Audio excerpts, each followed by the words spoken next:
Hobart Hurricanes on their way here at Blunston Arena. It is a beautiful day, about 25 degrees, not a cloud in the sky, so perfect conditions for everyone involved, for the players and spectators.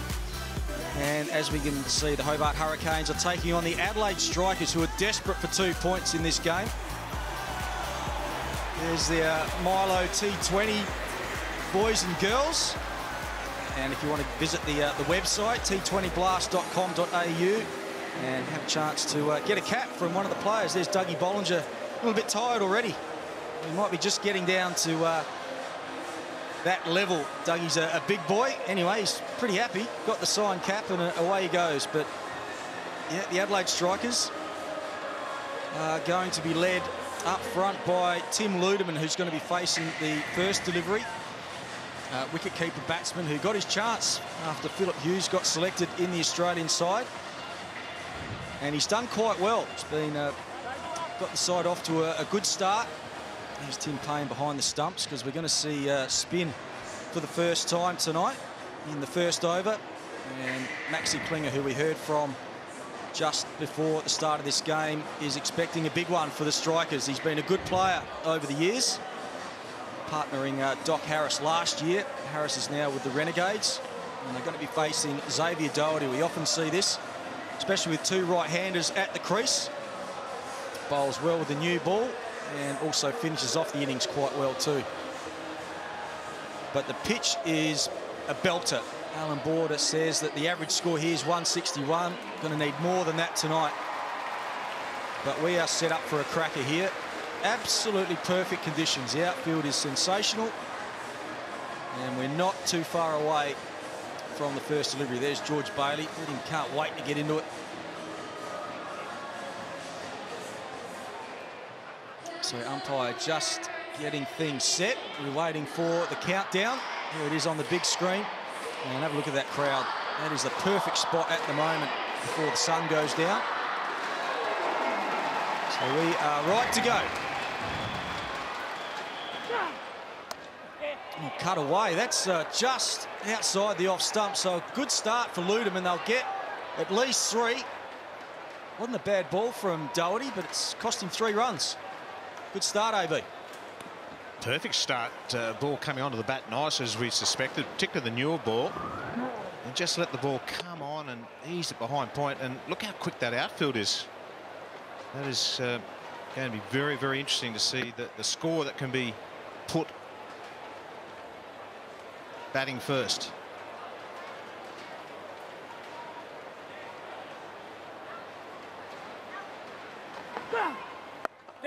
Tossed up. It was interesting, that first shot. It was Scott Styris who chased it down to the third-man boundary. Jess Yates was talking to him previously about, or at the beginning of the match actually, about his travel habits at the moment, back and forth across the Tasman. Cautious start from Klinger. That'll be a leg by. Choice of ends from Doherty is interesting, because that short, deep mid-wicket area, and I think both of these players like to shovel the ball across into that mid-wicket area, so Doherty almost inviting them to take him on. Oh, not sure if there was an edge there or not. It certainly grabbed the surface. Well, that definitely turned. The new ball just catching the seam. And very good delivery, pitching on that off stump. And I think there might have been a little edge there. Swept away, the bat's gone as well, and it's out. Well, might have to check that grip, but he's got to go. He's got to collect his bat first and then make his way off the ground. Yeah, rather ignominious departure there. Ludeman, it was a sort of saying just before, Doherty bowling from the end, which you wouldn't have picked actually, because with the right-hander looking to hit across to the short side, this is exactly what's happened here. Tempted Ludeman, has lost the bat at the same time. Brilliant catch. All of us were watching the bat actually, and the catch itself was quite spectacular. Yeah, it was secondary, wasn't it? Where's that bat flying to? And that's a good catch. Ben Lachlan diving away to his left, and Tim Ludeman, he's got to go. He's made 3 the score, 1 for 4.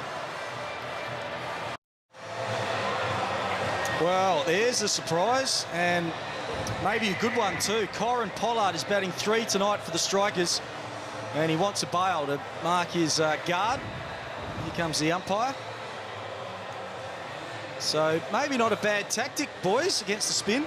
Yeah, no, not good for me. I'd much rather see him come in, Bluey, a little bit later on outside that 7 overs. But I think the quality of this Hurricanes outfit after that 6-over period where they look to get that stranglehold on the batter's change of pace, maybe that they've identified this as the area to go at the Hurricanes. So the Strikers putting Pollard up, showing their ace and playing for them. Good luck, but I'm not so sure it's a good thing.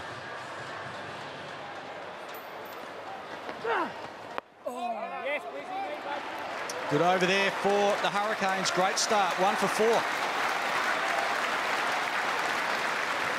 Well, wicket in the first over. Quite a sensational little period of cricket. The bat went flying, and Benny Lachlan takes a good catch. Did well to keep his eye on the ball, actually. Would be worried about getting sconed by the flying bat. But a very good catch way to his left, and the end of Tim Ludeman. Yeah, you're right, Abby. It was bizarre, and then having to walk out, collect a bat after getting out. That's a horrible asset. But Doherty performing again is a key player for this Hurricanes outfit. So good start from him. I wonder if he had brand new gloves on. They can be a little bit slippery at times, but anyway, he's on his way. Ben Lachlan's having a great big bash. Equal leading wicket taker. He's a good fielder as well. And Doug Bollinger is going to open the bowling from the other end. Interested to see this contest too. Bollinger v Pollard. But at the moment, Klinger on strike. 1 slip, 3rd man, and a squarish fine leg. Edged and wide of first slip. Would have gone the second, and it goes for 4. Good first delivery from the big left-hander. Finding the edge, but so often the case, you haven't got the slips in place. And just flies away to the boundary. Good seam position, but yeah, straight to a second slip. But no one there, races away. And again, the speed of the outfield here. Serena, full belly for shot from the batsman, but that error brought about by that man there. Unlucky, Dougie Bollinger.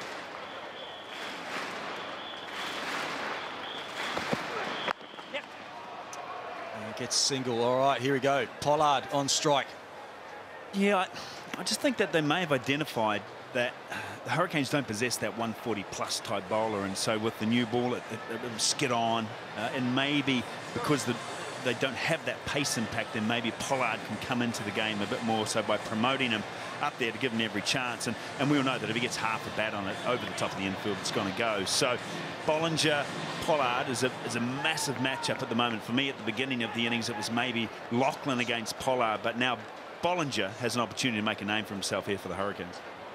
Oh, definitely, and you just see that the approach he takes. Does he try and bowl off speed, which we saw Kyron Pollard have trouble with, or does he bang the ball into the surface, use that new ball?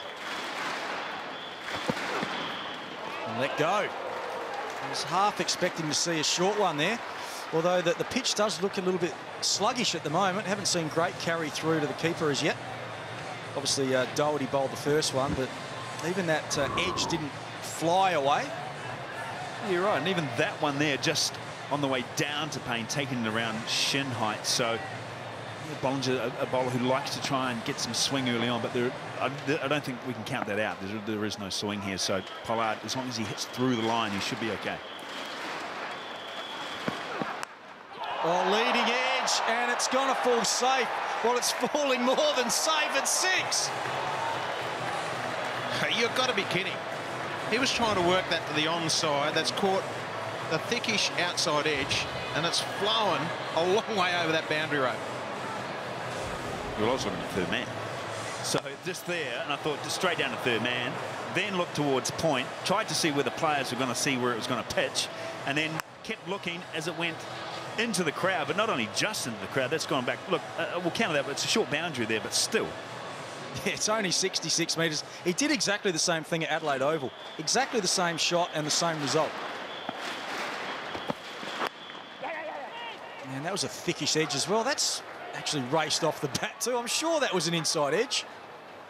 A reasonable wand there, Kenzie. Yeah, well, also just because he does go at the ball so hard, then because of the hardness of the new ball, and it's his ability to blunt the ball, and it is going to take off. And so with the pace of Bollinger coming on, no real swing. I tell you what, if Dougie Bollinger gives him the slightest sniff outside off here, this ball could go up to the light tap. You just wouldn't believe that that could go that far off a leading edge. Quite extraordinary. And a forward defence, so somehow that over cost 13 runs. It wasn't a bad one. 1 for 17. Well, Kyron Pollard, his highest score so far this season is this innings against the Stars, and it's a little bit misleading actually. 65 not out off 43, got a couple of big sixes in the last over, but they did bowl him a lot of slow balls in this particular game. That was the last one, and you can see, I mean, he just couldn't get there. There were too many runs to get in the last over. The damage had already been done, so interesting to see how many slower balls that the Hurricanes bowled to him tonight. But he had an off night that particular night.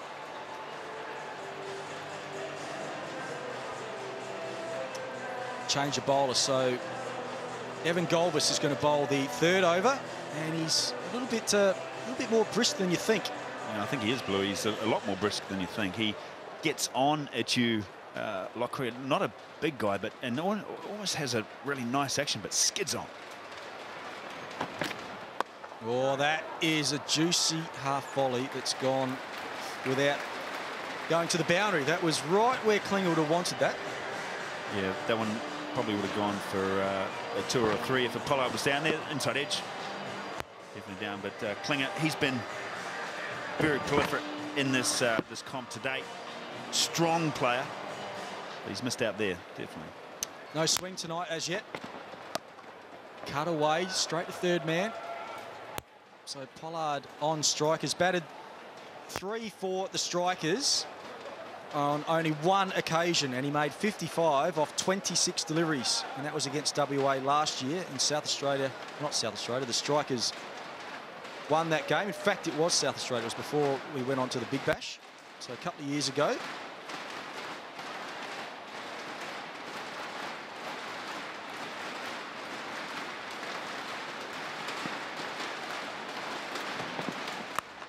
Good delivery and a good shot. Work to do for the fielder, and he knocked it down, so only the single. Yeah, I've got to say, I'm actually quite intrigued here by the tactics of the Hurricanes with Pollard coming in at 3. Their plans seem a little disjointed. I thought generally around the traps it was to bowl short to Pollard. If you're a seam bowler, back off the length, change it up. But both Bollinger and Galbus have gone full. He's only been in for half a dozen deliveries, but we've seen nothing evident of the short pitch bowling, which generally contains Pollard. He's getting free range at the moment. I thought Galbus might have slipped in a bit of a quick one there with the new ball. He is on to you. He dismissed Gale in a very similar fashion down here against the Thunder.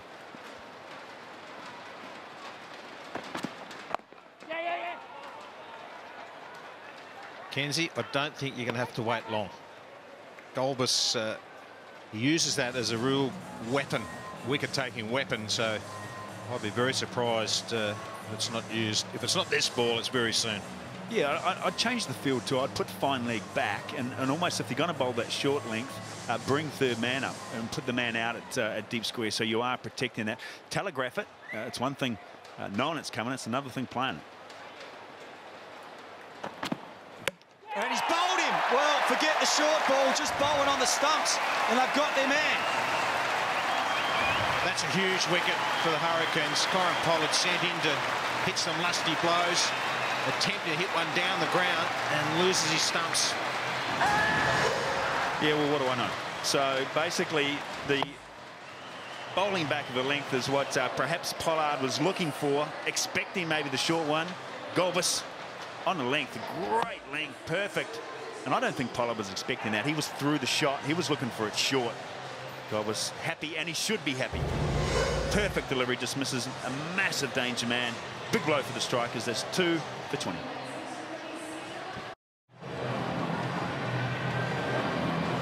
Good start for the Hobart Hurricanes. The home team been a little bit expensive. Dougie Bollinger's over was an expensive one, but it wasn't because of bad bowling, just went for runs, an edge and a leading edge that went for 6, but they've taken 2 key wickets. Callum Ferguson is in, batting at 4 tonight.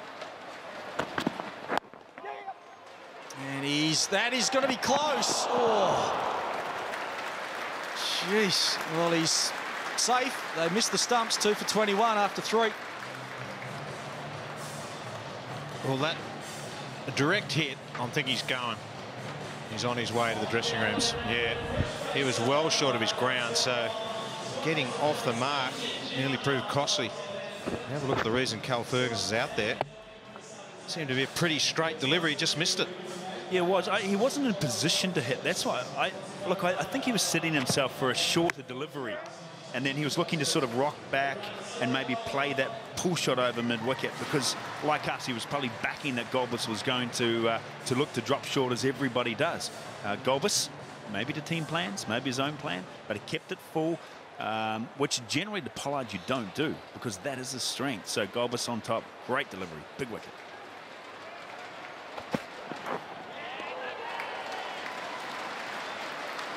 Well, if there's ever a time that the strikers needed a performance from Cal Ferguson, tonight's the night. Quality player, we've seen him do it on numerous occasions, and well, it's such a big game for the strikers. It's a must-win game, and their big players need to stand up, or at least one of them, and that's that man on screen definitely fits that bill.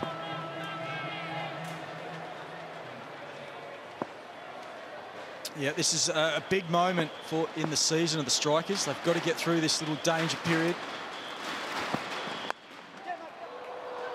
That was a nice half volley. Probably should have gone through the covers for 4. Yeah, Ferguson's the sort of player that he's not going to destroy you, but he can sort of cut you with a whole lot of indents and throughout the whole innings, and so he can sculpture something, create something, and end up with a 60 or 70 not out, and good support role around him. But it's essential that now they need Callum Ferguson in this competition.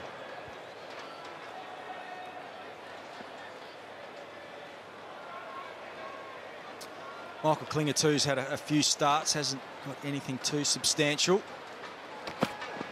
Oh, a good short one. It's hit him in the shoulder. That surprised him. 140 Ks from Dougie. Definitely surprised by that extra bounce. Maybe a little tacky underneath this Bell Reeve surface, but certainly an excellent short ball from Dougie Bollinger. Right on the money. Yeah, I'm not sure how short that was, AB. That's come at quite a steepling bounce from Dougie Bollinger, and I suppose they're just coming through. Maybe made it look a bit more awkward than what it was, looking to probably press forward and get to drive. But Dougie Bollinger, the competitor he is, showing good aggression. Hurricanes well on top.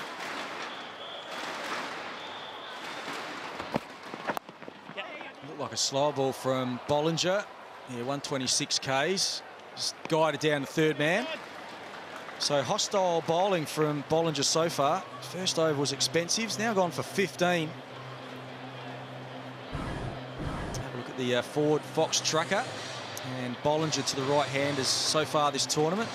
Pretty good, isn't he? That's good lines, not too much on leg stump. Yeah, and he's the sort of bowler as well, Bluey. Look, he is going to go for runs because he does ping it up there. He is looking to try and get the swing. He's a wicket taker. If conditions suit, and they are right, Dougie Bollinger is a good man to have on your side.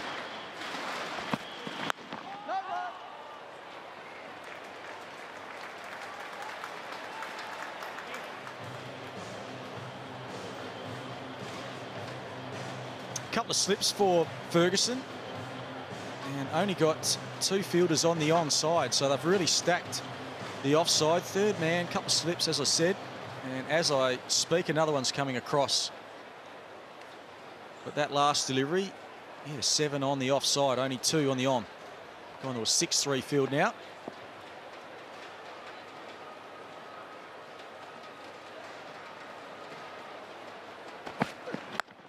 Backs away and straight to the field, so just can't get going here.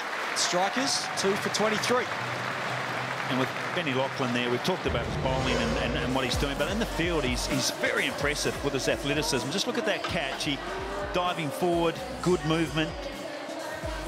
again, that use of the word athletic. And just look at this as well, coming in from mid-on and the throw on the run. I mean, for a seam bowler to be able to contribute like that in the field, we say today that you've got to have at least 2 of the 3 components in your game of batting and bowling, fielding, etc. So Benny Lachlan, brilliant in the field, excellent bowling. So we talked earlier on in the match about higher honours beckoning, but he's in excellent form. Down the track and over cover. So Michael Klinger is at the shot to get him going. Certainly will start feeling a lot better at the crease. Michael Klinger, get one of those shots away. The confidence is there.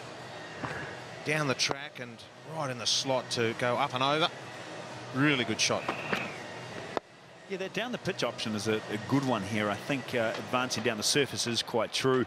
You get great value once it gets through the infield. So Klinger trying to get his innings going and getting the strikers going. So good option. And again, and that was a half volley. Oh, a bit of a misfield. Is it going to cost him another one? Ferguson wasn't watching. He was just coasting through. Not sure they would have got another one anyway.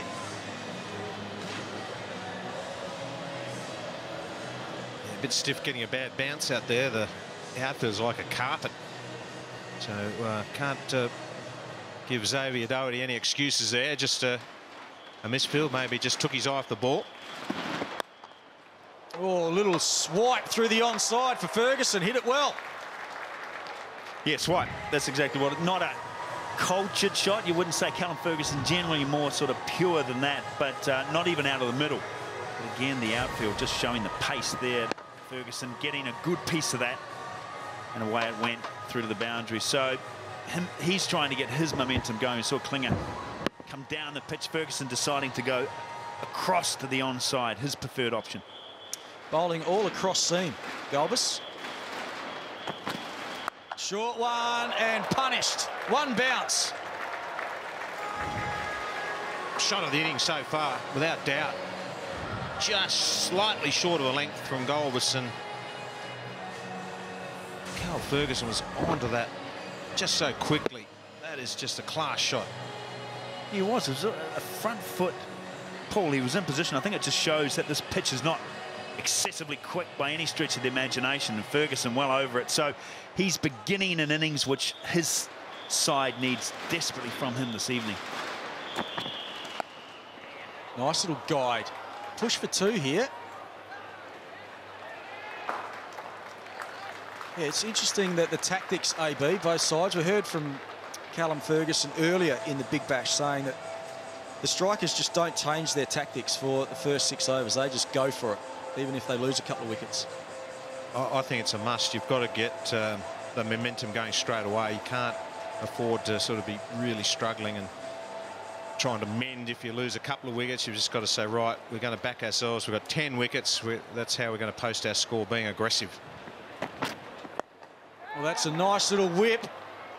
Oh, and in the end, he does okay. Aidan Blizzard, the fielder. But a good over there for the strikers. 15 off, 2 for 38. Just have a look at this surface that is being used tonight. It looks absolutely fantastic. There's a grass covering there, but it's been rolled into the surface. And it's very hard on top. And just feel it'll get harder and harder, and the ball should just come onto the bat nicely. And you mentioned that average score batting first here, AB, 161. And fairly even split between batting first and batting second, who wins these games. In Lachlan, 12 wickets here at 6.63, so just over a run a ball was outstanding.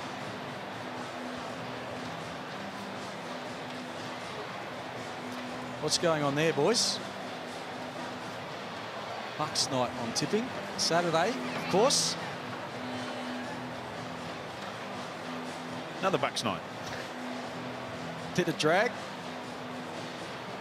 All right, Scotty Styris, the New Zealander. It's been busy, Kenzie. Yeah, it's backwards and forwards. Having a good summer in New Zealand with the Northern Knights skipper, but now back for his adopted Australian side.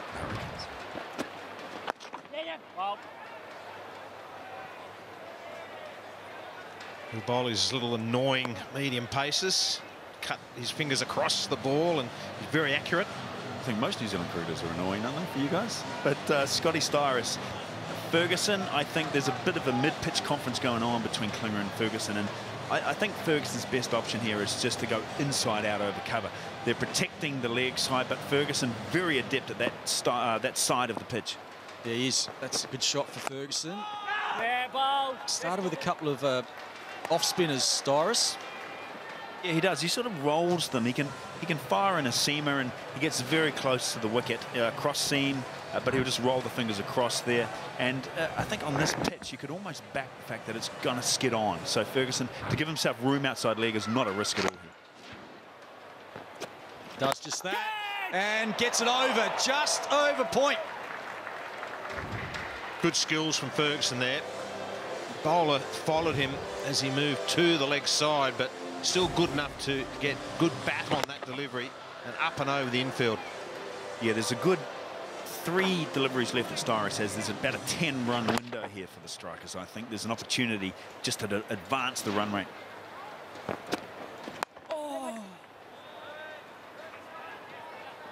As a bowler there, Kenzie, is there enough time to adjust? I thought Ferguson moved quite early on that occasion when he backed away. Has he got time to just throw a full one in outside off stump, because he wouldn't be able to hit it? Well, I think generally your plans are when you're running into bowl, you might have a little bit of adaptation, but you're pretty sure where you're looking to try and pitch at the moment. Bowling his fingers over it. Klinger backs away this time, and it's a dot ball. And also there, what Styris has done is changed the pace up. So good bowling from him. He realises that they are looking to try and go over that cover region. So he's now slowing the ball up, which does entice the batter to get through the shot and perhaps make a false shot out towards that sort of cover or slide off and get caught at point. Gee, I reckon the sweep shot's on here to Styris. He's going to bowl that Ricky! sort of line. Ricky Ponting just ran over that. I think it was going to be a single anyway. And Styris' first over cost him 7, 2 for 45. Well, there's been plenty of action in those first 6 overs. The Hurricanes started brilliantly well. Good catch from Ben Lachlan. Tim Ludeman, the batsman on that occasion. A couple of streaky shots and some incredible shots. A thickish outside edge that flew all the way over the rope. Then the end of Corin Pollard, some good bowling from Golbus. And then the strikers, a little fight back over the last couple of overs, courtesy of mainly Callum Ferguson. Some great shots in that little package there. Yeah, an interesting 6 overs. Look, over 7 and over, you'd 45 for 2. I'd say it's even, although the wicketer Pollard tips it more in the Hurricanes' favour. For me, I'm sort of disappointed there's that big red mark or line, if you like, on the tracker with regards to where Pollard went, but the Pollard promotion just smacked a little bit of desperation for me. Yeah, under a ball, going. No, you picked that, Kenzie, very well. Pollard promoted up the order, and you called it. And, well, for a while that was looking ominous. When you get the outside edge, that goes for 6. But, yeah, losing his stumps very early on, so it does put you behind the 8 ball when you've got your power man that could do so much damage later on in the innings. Good shot from Ferguson, right in the gap. He started well. There's the 50 up for the strikers. Ferguson on to 20. Well, risk reward here. Tossed up from Xavier Doherty. And we're seeing the odd ball stop and turn. This occasion, Cal Ferguson, good innovation. It's a short boundary out there. It was only a matter of metres to that fieldsman's right. Dougie, me. Always a single to Dougie. Yeah, before that delivery, Ferguson's last 7 deliveries, 4 boundaries in those 7. So really getting on with it now. Yeah, but just be careful to not get too far ahead of himself. So setting himself up nicely for a long innings. Well bowled. And Doherty, a little bit quicker, but just gripped a bit.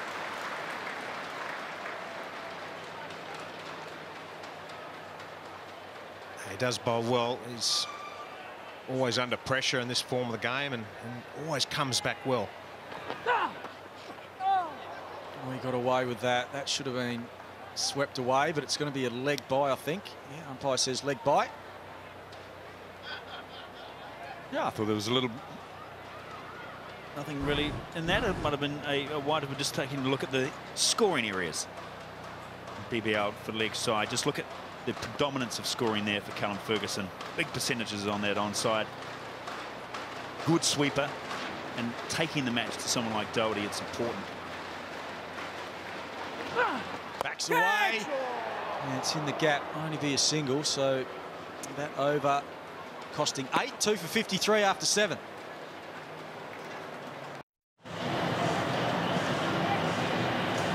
Welcome back to Blunston Arena. You see the helicopter in the distance there, and it's quite a hazy sort of feel about it because there's some ordinary bushfires going on in Tasmania at the moment, so we hope that all the firefighters and all the residents are safe. But yeah, a couple of got down in Tasmania about lunchtime today, and a lot of bulletins on the TVs about the bushfires. Hot conditions yesterday, so yeah, we hope that everyone's safe and sound. Down, Rick! Dougie, in and out, mate! Correct me if I'm wrong, Louis, but highest recorded temperature in Hobart ever, 41 degrees. So, yeah, that will produce those nasty conditions, and hope the firefighters stay safe.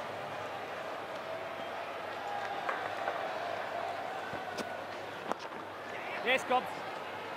Well worked. Doesn't seem to be a lot of movement off the seam for Scotty Storris. No, just rolls his fingers over at AB and changes the pace up. Interestingly, now we're in the 8th over. No sign of Lachlan. I think with the tactic is perhaps when the Hurricanes are bowling first, they like to hold him back so that people are going after him, because that's when he's at his most potent. In the air to the onside, and just in front of the fielder in the deep, Travis Burt was probably tempted to come in and have a real crack at it, but in the end just stayed back and kept the scoring to 1. Yeah, it was one of those funny ones. Watch the shot here. It's a punch. Just there. It's almost sort of chipped it in, and Burt's positioned nicely because he's not back on the boundary. It'd be too deep there. So lucky, Ferguson. Catch! Yeah, mate. Again, work to the onside. Yeah, this attack, this Hurricanes attack, is one that's it's hard to get hold of because they do bits and bobs and roll their fingers and cross seamers and fire it in there to really try and get into this attack. And with Bailey, who's adept at captaincy, you know, and you need to get 150 plus here against this Hurricane side because the batting lineup that they possess, danger. Full toss and firmly down the ground, should get 2. If not more, but good work from that man again, Benny Lachlan.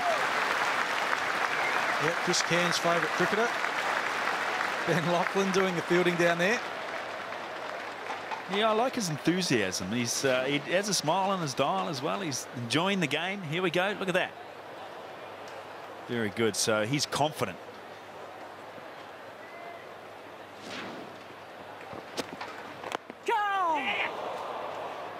Half a shout, but be a leg bye, or no, just off the inside edge. So another run to Carl Ferguson after 8, 2 for 60. So Ludeman and Pollard went early. They gambled a bit with Pollard batting at 3. Actually didn't mind that move, but it didn't pay off tonight.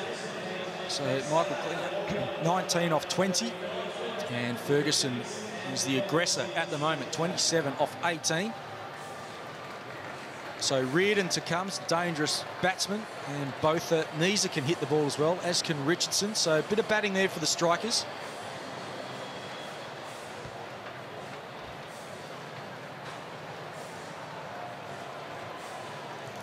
So Benny Lachlan is going to bowl his first over tonight, bowling from the river end of the ground, and he's been in standout form. Mixture of pace and cutters. Starts off with the quicker one. And that quick one, 135, that's steady. Yeah, he sort of round arms it a little bit as well. That's why he can get the reverse swing. And he has that change-up pace, but Again, tactics, Ferguson, because of he knows Lachlan is going to be rolling the fingers, then maybe that onside off to come across the ball. Again, a little bit of width outside the offside. Oh, it's picked up and it's hit the stumps. They're going to go for an extra run, but I suggest they might go upstairs. Have a look at that. No, he's all right, AB. He's in. And then you heard Ben Lachlan after that ricochet. And it went away for a overthrow. Yeah, he's comfortable past the stumps. And you heard Ben Lachlan going, easy, easy. He didn't want another overthrow.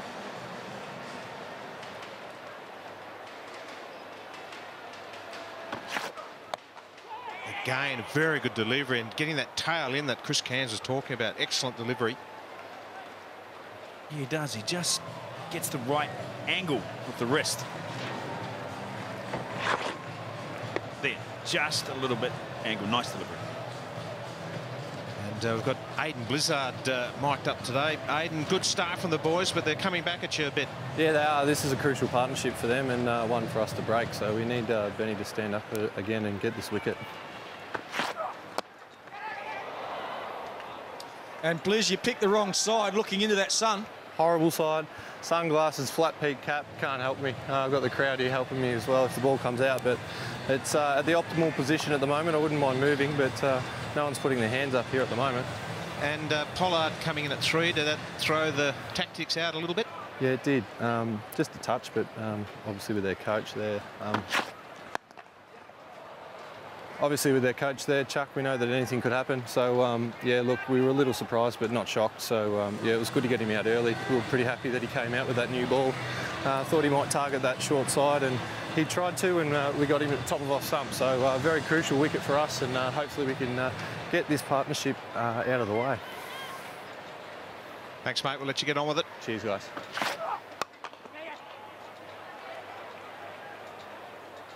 So, end of the over. After 9, 2 for 66.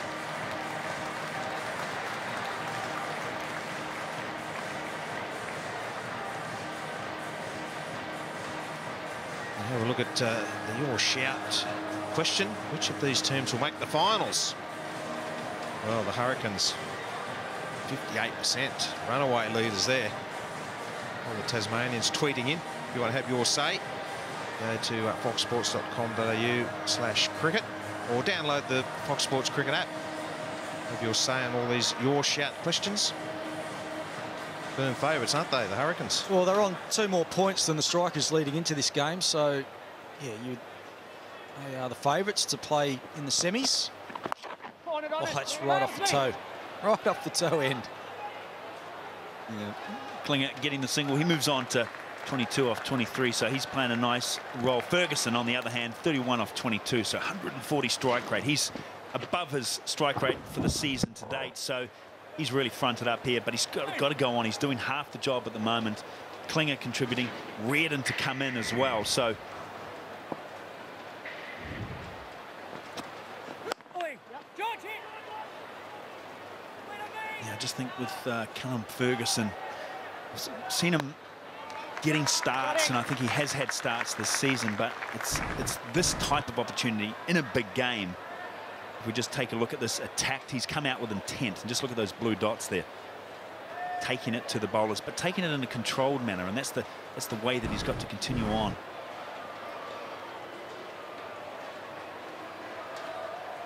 Well, this is how you get noticed, putting your hand up in a big game in a pressure situation. Bit of room and going inside out. Good bouncer, could get to that boundary open, does. So very good boundary for the Strikers. Yeah, crucial little period here. I think the Strikers have identified Styrus as someone to go after. He's bowled into his 3rd over on the trot now, and Klinger inside out. No real risk, as indicated before. Good pitch, hit through the line.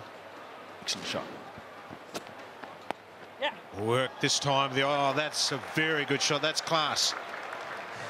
Yeah, good call, AB. You can see shape to just lap him away to the leg side, and then Styrus adjusted and went wider, and he was good enough to adjust his shot. Do you know what, Blue? You said before about a bowler running up and having a delivery in mind. Klinger that time, he had a shot in mind, Styris bowled a wider delivery, changed the shot. Just take a look there. There, onside this time, wide. Good batting. Work this time to the onside. It's in the gap, in the deep. And good fielding in the deep. Travis Burt, he's got a rocket for an arm. That's excellent work. Yeah, that's a good point you make, Kenzie, because you see a lot of batsmen premeditate where they want to score, and then if the ball's not quite where it should be, if the bowler's good enough to adjust, you often see the batters still try and go through with their shot. But I reckon the better players are able to adjust. Yeah, it's that bailout option. So you've got that defensive option, but in this case, the defensive option beautifully placed and went for 4.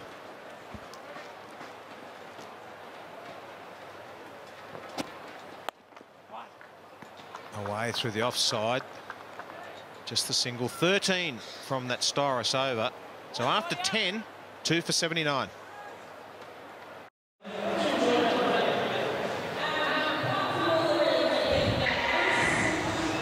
Very good partnership between these two, Klinger and Ferguson. 59 of just 43 balls faced, and it was much needed after losing 2 early wickets. But they repaired the damage and have moved on to a pretty good launch pad going into the second half of this batting innings. So the wickets early, and they struggled, and they've built a nice little partnership from that point till now. Can they get into that 150-plus zone, give them something to bowl at for the second half of the game? Xavier Doherty is back into the attack, bowling from the river end. He's bowled a couple of overs and has 1 for 10, so that's a good return for the spinner. Oh, that's beautifully bowled. Oh, that's tossed up. That's good bowling. Yeah, it is, AB. 13 deliveries and 8 of them are dot balls from Doherty. So pinning the strikers' batters down. Yes, yes, ace! Oh, this could be close. Oh, I think he might have made a direct hit. Was definitely gone, but a good dive from Ferguson may have got him home. They're looking confident, the Hurricane boys, but yeah, not sure. Geez, what a waste this would be if Ferguson departs in this manner. Klinger took off with a shot. Shah fired it in from on the ground. Payne pick up, and he's got to be short. It looks out. Shah did really, really well there to fire the ball in off the ground, and Tim Payne stayed low, collected. Ferguson did his best to make the ground, but his innings comes to a halt. 32 off 23. So we just go up for formalities, really. Decision pending, but it's going to be out. It's going to be gone. Callum Ferguson. Not sure why. We're running out. Yep. And so Ferguson will depart. Good work between Payne, the keeper, Shah, who's not the most agile man in the field. And he collected the ball and rocketed it back in low, and it was dismissed. So disappointment there. Callum Ferguson dismissed for a very, very well made 33. It's 3 for 79. Have a look at the wicket again. It was firmly struck and was always spinning towards the fielder, who picked it up and released very quickly. And Cal Ferguson made the desperate dive. It's excellent fielding, you've got to say. Always going to be a tight single, and just short of his ground, 6 inches in that. And the end of a very good innings from Cal Ferguson. Well, Fergie, I know you'll be disappointed to get out at that point because you had a really good partnership going there. Yeah, look, it is really disappointing to go that way, but look, we've got a bit of a platform now after a couple of early losses, so hopefully we can get the run rate going over the next few and really post a big one. Yeah, you certainly looked very determined when you got out to the crease. Yeah, look, anytime you go in at 2 for not many, you're under a bit of pressure, so I probably had that look on my face, but look, it was nice to get a bit of a partnership going. Hopefully Michael can put a big one on the board. Well done. Thanks. That's just a tragedy, that, because he was looking the goods. Nathan Reardon is the new man, and, well, dangerous player. And the platform's been set. Oh, yeah, that's nice, though, eh? And, well, he's been in reasonable touch. Just missed out in the last couple of games, but tonight could be the night. Yeah, he started well. He might be due tonight. Nice. Single.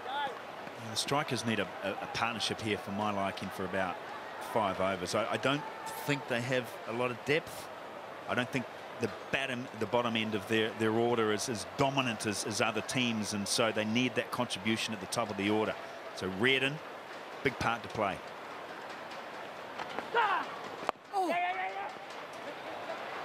So Michael Klinger calls his partner through as a little bit sluggish out of the blocks. But it's probably so important now for Michael Klinger to basically bat through, because there's a long tail there from the strikers. Just have a look at Reardon backing up. Want to see if he... See, that's a little bit sluggish for my liking, especially in this form of the game. Especially after a run-out. Work to the onside. It's high in the air. It's in the gap, I think. Yes, it is. And just flicked in the outfield for just a couple. Very dangerous shot. 3 for 83. So if you've just joined us, let's have a look at the wickets that have fallen so far. Ludeman was the first one. The bat almost got caught as well. But that was a strange dismissal, but he was the first to go. Then Pollard elevated to number 3. Saw the top of middle peg get rocked back. And then, as we saw in the last over, a bad run out for the Adelaide strikers. Have to give Shah some credit there. Chris Cairn said he's not the most agile fielder, but he did well on that occasion. Clean into the hands and a good throw right next to the stumps. So a big breakthrough there. That partnership was looking dangerous.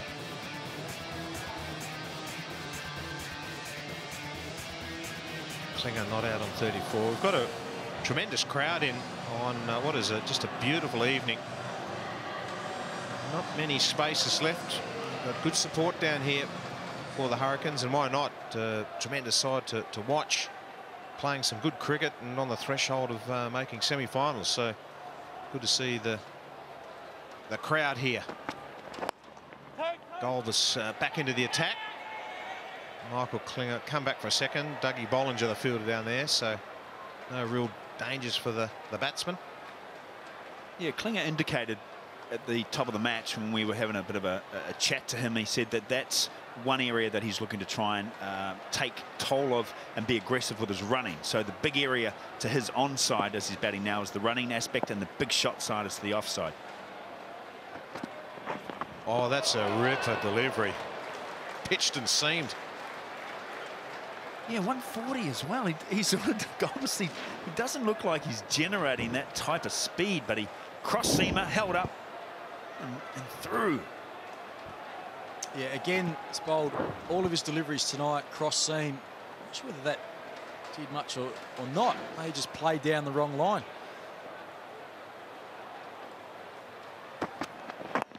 Again, work to the onside, and work to do for Dougie Bollinger in the deep. They cut it off, but comfortable more to Michael Klinger. It just looks like any time it goes to the onside, he's coming back. Runs it hard, head down, turns quickly. And just after that, Dougie Bollinger's been taken out of the deep. He's going to be stationed in an attacking fielding position. Short mid-wicket. So the long trek from deep fine leg. He has. He's hoffed the mid off, Dougie. But there's a big area out there at fine leg for him to cover.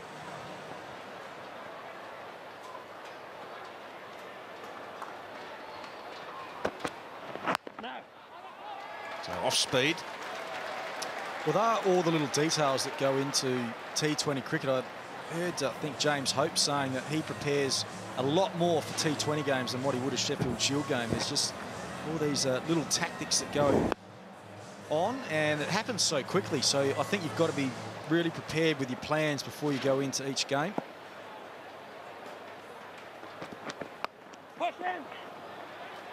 Call of 2. Won't get 2 this time. Travis Burt down there, and he's got the rocket for the right wing. Well, he knew he had his arm up his sleeve there, AB, because he just coasted. So it was almost like, come on, take me on, lads. Just took his time to gather the ball, but as you can see, that the throw straight over the stumps. So just about to finish the 12th over. 88 to the good. So yeah, need to fire up for these last 8 to get that score 150 plus.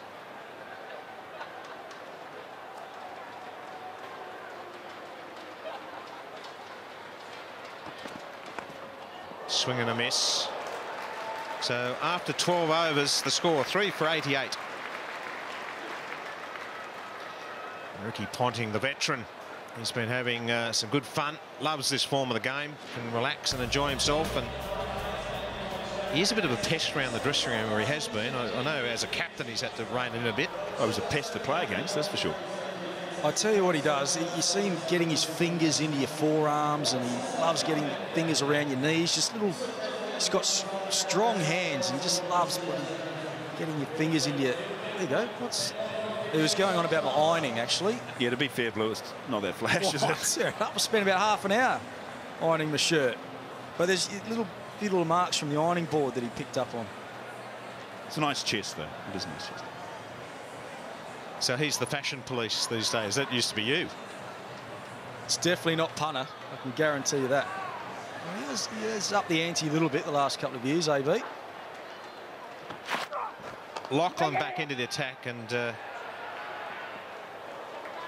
bowling mainly the inducker, the full pace delivery. Yeah, he is. Just look at this. Look at the wicket. And even now, after only 12 overs, he's getting a little bit of reverse swing, which again makes him difficult to hit. He's got the left-handed Reardon to bowl at now, so he might use that off spin delivery to go across the left-hander. Reardon is an aggressive player, likes to get on with it, so this type of player is where Lachlan has most success against. Oh, brilliant work from George Bailey. So a dot ball. Gee, that was a good piece of fielding. He's just flowing across from mid-wicket. The key to these fielding positions are the angles you run. So he hasn't gone towards the ball. He's going to where he thinks the ball is going to be, dives, and then stops what... Work to the onside. Might think of 2. No, won't get it.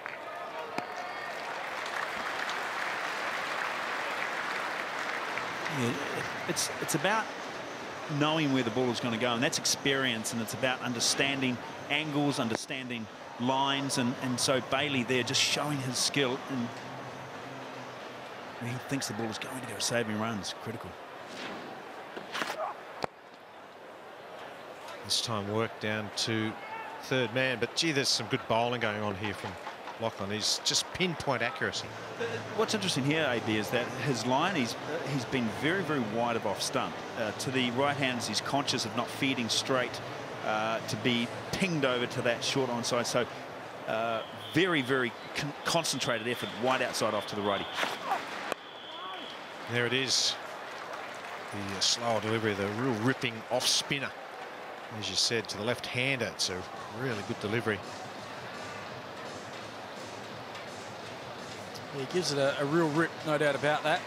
As you can see now, nearly 20 deliveries without a boundary. That generally happens when you lose a wicket, just lose a little bit of momentum. And Reardon hasn't done a lot in the last couple of games, so he's just trying to get himself in.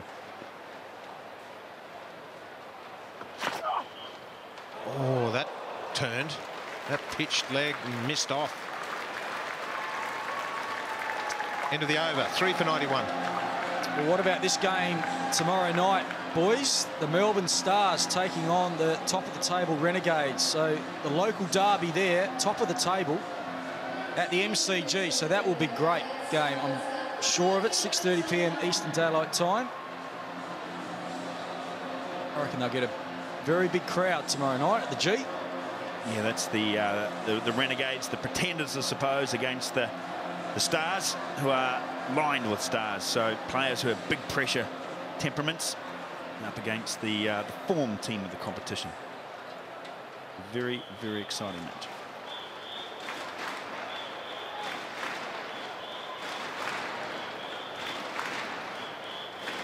Golbus will continue. firmly over the infield. Gee, that's a good shot from Michael Klinger. Picked his mark and executed brilliantly.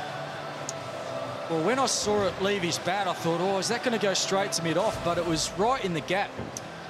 Mid-off and cover inside the circle. So that's where he's trying to hit it. And it was a slower ball, so he adjusted to that as well. And, yeah, that's a brilliant shot from Michael Klinger. We heard Kenzie said he wasn't quite happy with the way he's hitting the ball at the moment. It's not quite picking off the middle, but it's been a good innings so far. Backs away again and cut away. That's going to be another boundary. So he moves on to 49. Cracked that one away. The one previously lofted over cover just clothed it a little bit. Soft, but this one here with the pace of Golbus coming on. Boom. Nicely played. Klinger staying true to his form. He said his approach today was going to be to play those big shots through the offside. This time you might see him walk across the leg, look to play to the onside and try and pick up a brace. 50 for Michael Klinger. Well played from the striker's opener. Needs to be there right through this innings, and that's a well-compiled 50 off just 40 balls faced. He didn't realise he was 50. Brings up the 100 as well for the strikers. That's his third 50 of this campaign. So 50 off 40, it's not a bad rate. I think this pitch is a little bit slower than what we may have thought. Seen quite a few half volleys that haven't gone. So it just indicates a little bit of slowness there. Yeah, the bottom edge, Reardon trying to cut the ball away. He's generally very strong in that area of the ground. Missed out here. Yeah, you could be right, Blue, because for a hitter like Reardon, at the moment he's 4 runs off 9 deliveries. His strike rate's right up there with the top in the game and an aggressive player. But Klinger is holding it together for the strikers at the moment. Swung away, but straight the man at mid-wicket, but comfortable single. Yeah, I'd say Klinger's innings for me is almost batting ugly. He's persevered. It's not been one of the most prettiest innings you've seen, but it's effective, and that's what counts at this level. Even when you're perhaps not on the best of form or not middling it, you keep going, keep playing, because at the moment I do think the strikes are well and truly in this. 101 after nearly the 14th over. So we generally say about 50 runs off the last 5. So 160 about minimum AB thinks, and I think he's right on the money there.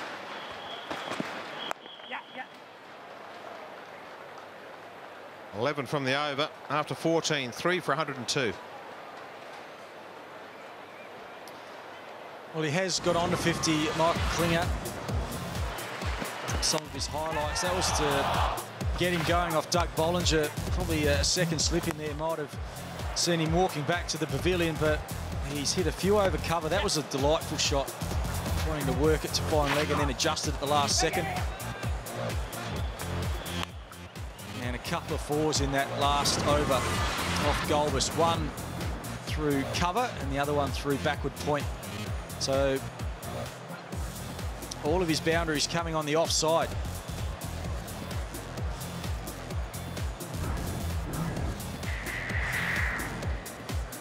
So Michael Klinger, 222 runs for him in the tournament to date. So another few tonight, and he's right up there with the top. So he's snuck in there. Yeah, he has, and to perform well in this type of competition, you need those opening batters to be playing well and top 3 contributions. So Klinger now 6 overs to go. We've got a change in the attack. Bollinger coming back, pace on the ball. Knows the call.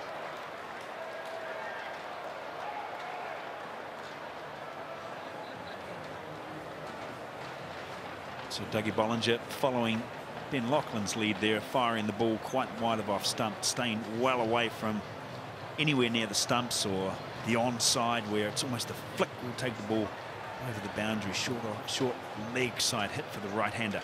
So just look for Bollinger's line of attack here, outside off.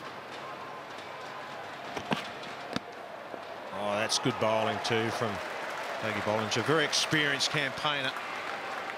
See that ball again, really dying. It's like the air's gone out of the ball. So I think it's one of those pitches where if you can bowl full and straight, I don't think you're going to get hurt too much.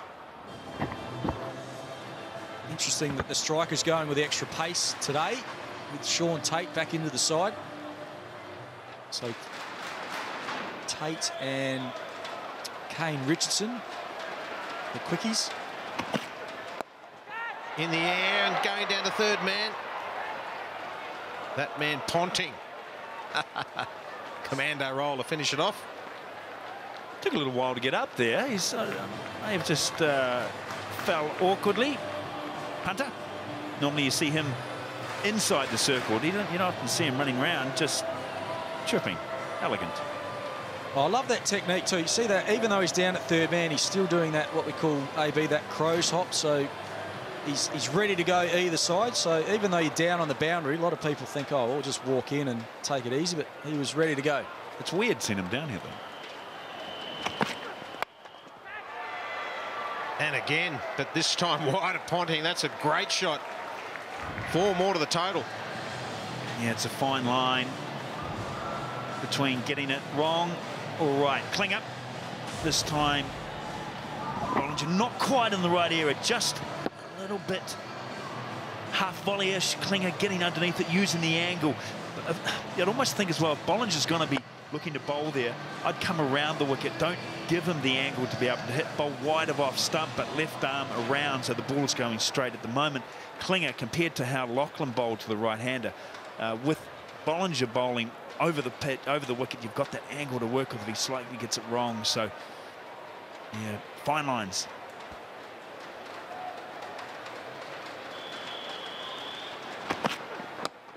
That time full delivery. Ponting fielding at third man. We don't often see him down in that region of the ground. Just trying to think the last time he would have fielded at third man. It'd be 15 years ago. So with Reardon back on strike, there'll be a change in the field. Quite an unusual field we saw to the right-hander. Ponting just coming back inside the circle. There was 3 men from point to almost a widest third man to a fine third man, but with the left-hander on strike now, they're going to be changing the field, just moving the men around. And so now Reardon's on strike. We indicated before that his strike rate at the moment is 50. He's got 5 runs of 10 balls. So this one delivery could get his innings going. He knows where Bollinger's going to be pitching up. He does strike the ball well over mid-off. Short and swing and a miss. Good finish from Bollinger after 15 overs. 3 for 109.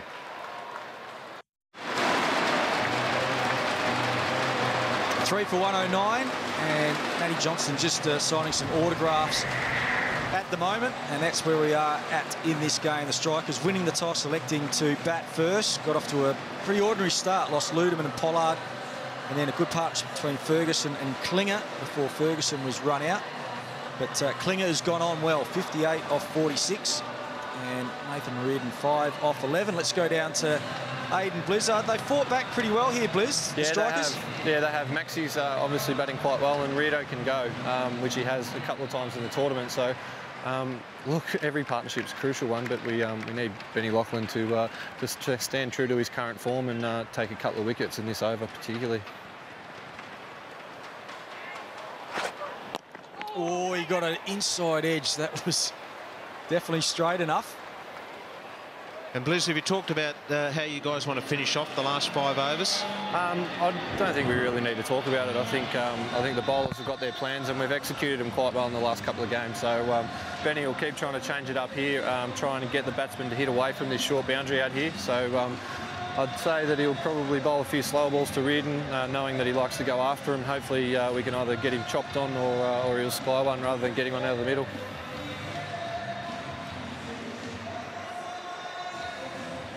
Just waiting for this field to be set from Ian Lachlan, sort of marshalling the troops around.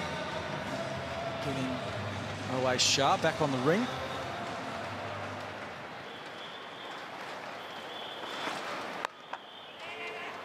down to third man. And Blizz, it's quite a dead sort of pitch. There's hardly any carry at all through to the keeper. Yeah, it's quite old. I'm surprised that we used it again. It wasn't too bad in the last game, but obviously we had a 41-degree day yesterday, and it's been quite warm again today, and obviously quite windy as well yesterday. So wicket's been pretty dead. I think they've put some juice into it and some grass clippings to make it look good, but yeah, it's a little slow at the moment. There's that slow ball. Just chipped away. Ricky Ponting going to clean up. So will you adjust your run chase at all, Blizz? Look, probably the best time the bat's probably going to be against the new ball. Yeah, I don't think the game plan will change. I think we need to get off to a good start, keep wickets in the shed towards the end. So if we can get a good start and obviously put these boys under pressure, they're quite desperate for a win, so they'll come out quite aggressively and keep chasing wickets. So hopefully we can get the runs. Scrambler by. All right, Blizz, thanks for talking to us, mate. Good luck. Cheers, guys. Enjoy. Aidan Blizzard going to be opening the batting with Tim Paines. Dangerous batsman, a lefty. And I'm sure that boundary out where the scoreboard is will be on his radar tonight. Yeah, and interestingly enough, he said about keeping wickets in hand. So, you know, they like to try and produce the goods at the top of the order. In good form, this Hurricanes outfit, top team. There's a slow ball, good shot from Reardon. And that is his first boundary, but showed a bit of class there. You did. Normally you'd see Reardon looking to attack either cow corner, going straight. He's a powerful player, but this time using a deft touch, and I like this option to Lachlan. I don't think Lachlan's the type of bowler you can go after as a hitter. I think you need to be smarter. So if Reardon is displaying those smarts, now work the ball around. Lachlan is not the guy to hit. Full one sliced away. That's into the gap too. Won't be four, but it'll be another couple. And all of a sudden that turned into a good over for the strikers. 11 off. 3 for 120, 4 overs to go.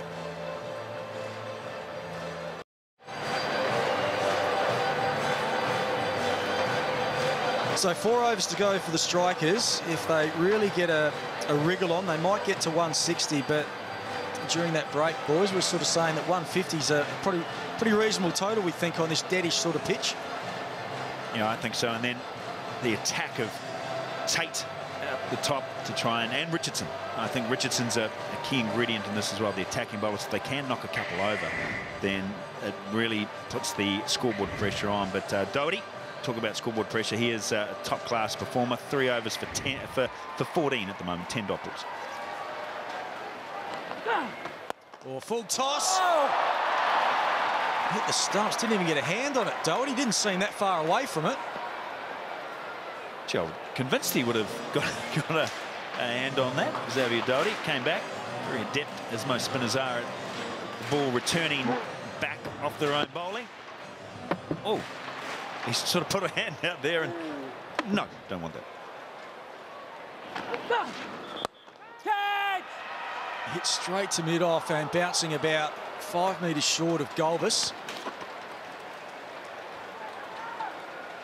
As well struck, but it went very flat. So the man at mid-off, even though it went straight to him, he really didn't have an option to get in and try and make a catch of that. So good little partnership this, 42 from just 36 balls, but they need to finish off. As we talked about, 150 to 160 will be a competitive total. I think Reardon's really got to go now. Just under 4 overs to go. He's the one that can do a lot of damage. Pulled away in the gap. It skids on, actually. Oh, he did well, the fielder. It's George Bailey, the skipper, out there, because that just skidded off the grass and he had to adjust at the last second. Yeah, again, running great lines, George Bailey. It did kick on, and to see again, he's heading towards where he thinks the ball is going to go. Has the peace of mind to make sure that he flicks that over to his colleague. Tremendous fielding. Pulled away again. That's hit flat and hard and over George Bailey. Good strike from Nathan Reardon. Well, Reardon's starting to go. A couple of shots, shortish deliveries from Xavier Doherty. The first one punched into the gap, well fielded. This one more out of the meat, a little shorter, and takes full toll. It was just a punch, wasn't it? Look at that. Nice and low, steady, strong. Expect this delivery to be a bit fuller, and it's pushed through. I think there was an inside edge anyway, but it was pitching outside leg. See what the umpire says. Yeah, there was some bat. It's a big hit that Sixth Reardon just displayed, and looking to try and repeat the dose. But 50 partnership of 39, so these two came together when it was looking a little bit dicey for the strikers, so they've responded well, setting their team up for what could be a winning total, anything over 150. For the Yorker there, and just the one off. 3 for 131.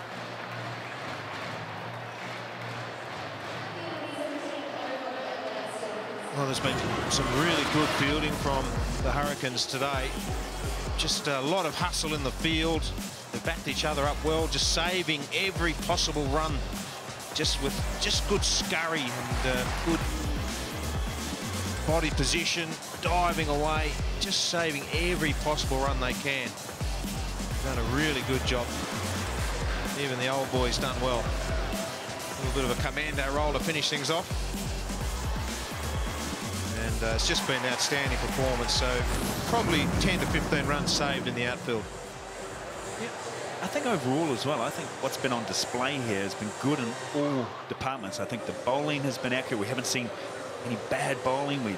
Maybe the run out of Callum Ferguson you could query, but I think overall the batting skills, the bowling skills, fielding skills, everything on display at the moment has been top class. Yeah, I agree, Kenzie. It's been good standard. I think the Strikers are one of the better teams in the competition. I think they haven't played well their last couple of games that they've dropped. But I think they're a good side when they're playing well. And just looking at that bench, there's a little bit of a buzz there, a little bit of a feeling that faces were a little bit forlorn when Pollard got out, but I think they know they're back in this. Okay, Dougie Bollinger. 1 over remaining for him. Sent back. Yeah, this is a real interesting throw of the dice for me as Dougie Bollinger just helmets on the shoulder. Reardon as he comes through. Quick call from Reardon. He went down but reacted well. There was no run there. But this over from Bollinger, I think, provides a good opportunity for the strikers, but Reardon in particular, to go to that leg side. So this could be a 10-15 over swing effort right here. Dougie Bollinger has to rise to it also. But I like him coming around the wicket. For me, that's a much better line of attack.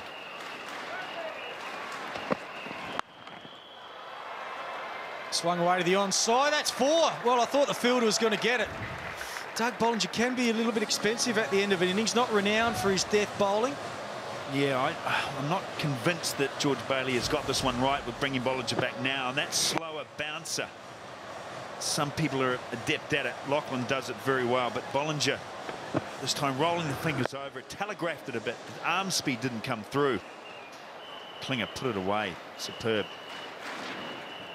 Will he go through the offside this time? Klinger backs away and followed him.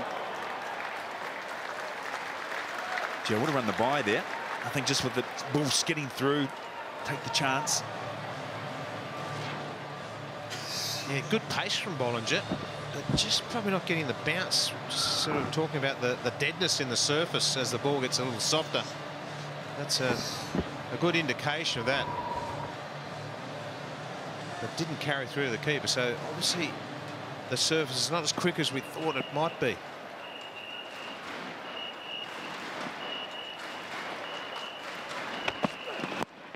Oh, that's got to be close, is it? No, just going down. Oh, Dougie can't believe it. Oh, he's giving.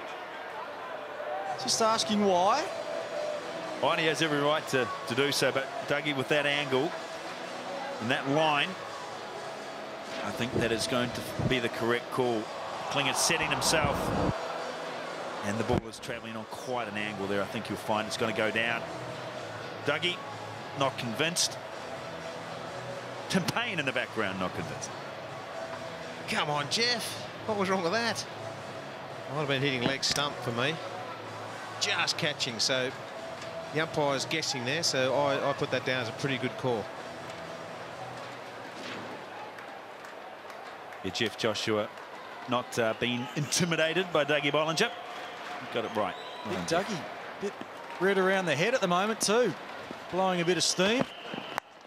That is hit well, straight down the ground. Fielder won't get that. Striker's going nicely here. Yeah, I wasn't sure when Dougie Bollinger came on to bowl this particular over at this time. And Reardon taking toll of it and just pushing the strikers total into danger territory just at the moment for the Hurricanes. Yeah, looking forward to seeing this last ball. I think this has got every chance of sailing over the pickets. We put the mockers on him. And it's dot ball, no run. But that over, in the end, goes for 9 runs. The Strikers with 2 overs to go, 3 for 140.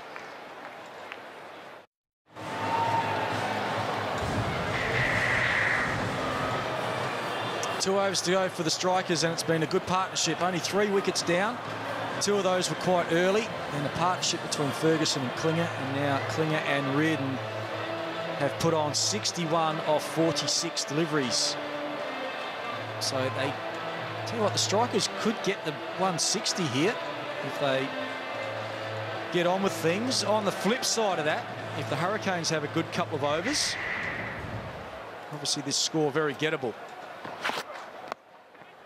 Well bowled from Lachlan. Is he going to have a ping? No. Hangs on to it. Gee, that was well bowled.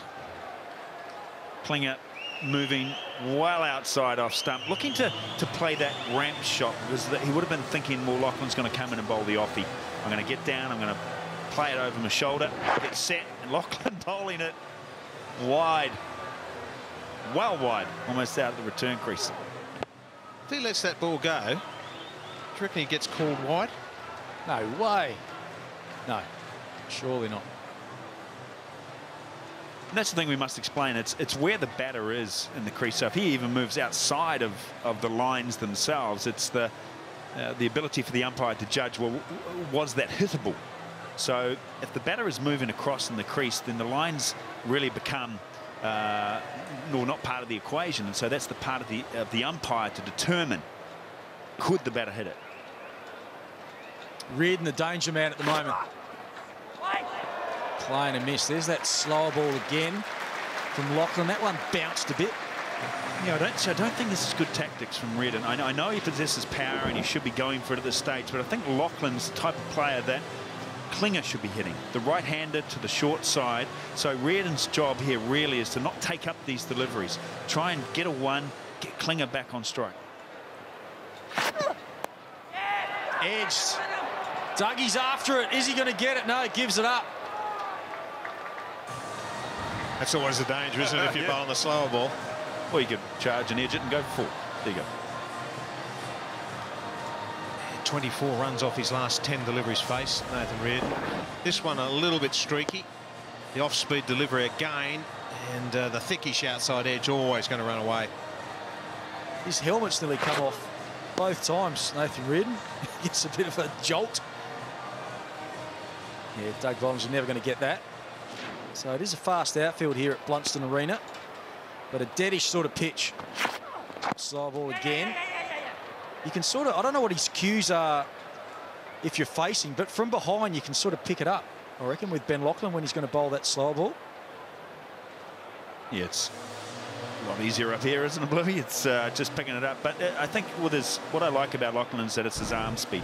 So he look, from the tracker here, we can see that he's bowled well and truly outside off, mainly because of that onside, the short boundary that's on the offside, on the onside. So he's protecting the onside by bowling that wide of off stump. So definite tactic. There's that again, not carrying through to Tim Payne. Yeah, you're right. It is a low bounce, isn't it? It's getting through. That particular delivery was probably as good as any to. To try and hit. Lachlan not quite hitting the hole, not quite getting the line right. And of all the balls to hit, that was really there in the slot, but it did die.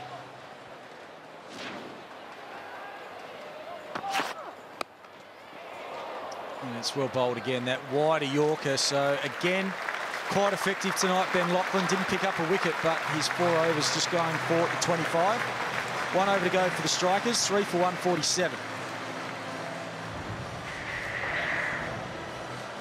Well, pretty impressive line-up there. They've done well, particularly Michael Klinger. His 69, he's kept it all together. Good little partnership with Cal Ferguson until that unfortunate run out. And then Nathan Reardon has come out and taken his time to get going, but certainly got things moving in the right direction. So 3 for 147 going into this final over. So 150 plus is definitely on. 160 would be a bonus. Yeah, and we've got a change in the bowling as we just stroll around the crowd. Tremendous support, the Hurricanes. The way they play their cricket down here, the way they're supported. Good to see youngsters out in force. And Burt is the word. Well, he hasn't been so far. So it's been a bit disappointing. Travis Burt was awesome last year, but hasn't quite got going this season. And yeah, Scotty Styrus. Big throw of the dice as the last over from the same end with Bollinger. Scotty Styrus called upon. So he's a deceptively hard bowler to get on to. He looks a little bit innocuous, a bit of a... He gave him last, if you like. Oh, yeah. He was tough. I'm predicting the ramp shot. It wasn't the ramp, but it's only a single. Now, with Reardon on strike, Styrus here is going to protect that onside. So look for the width outside off, but also he'll slow the pace up. He knows that Reardon is hitting. So Scotty Styrus, that delivery maybe was more in and around the type of pace that he will be bowling here, but he's played that much cricket at this particular level now that he's come up against hitters, etc. before. So he'll be looking for Reardon to try and fetch the ball. So if he can slow the pace up, wide of off stump, Reardon's got to fetch it. It's either going to sky up or it's going to sky out of the park. Nothing in between.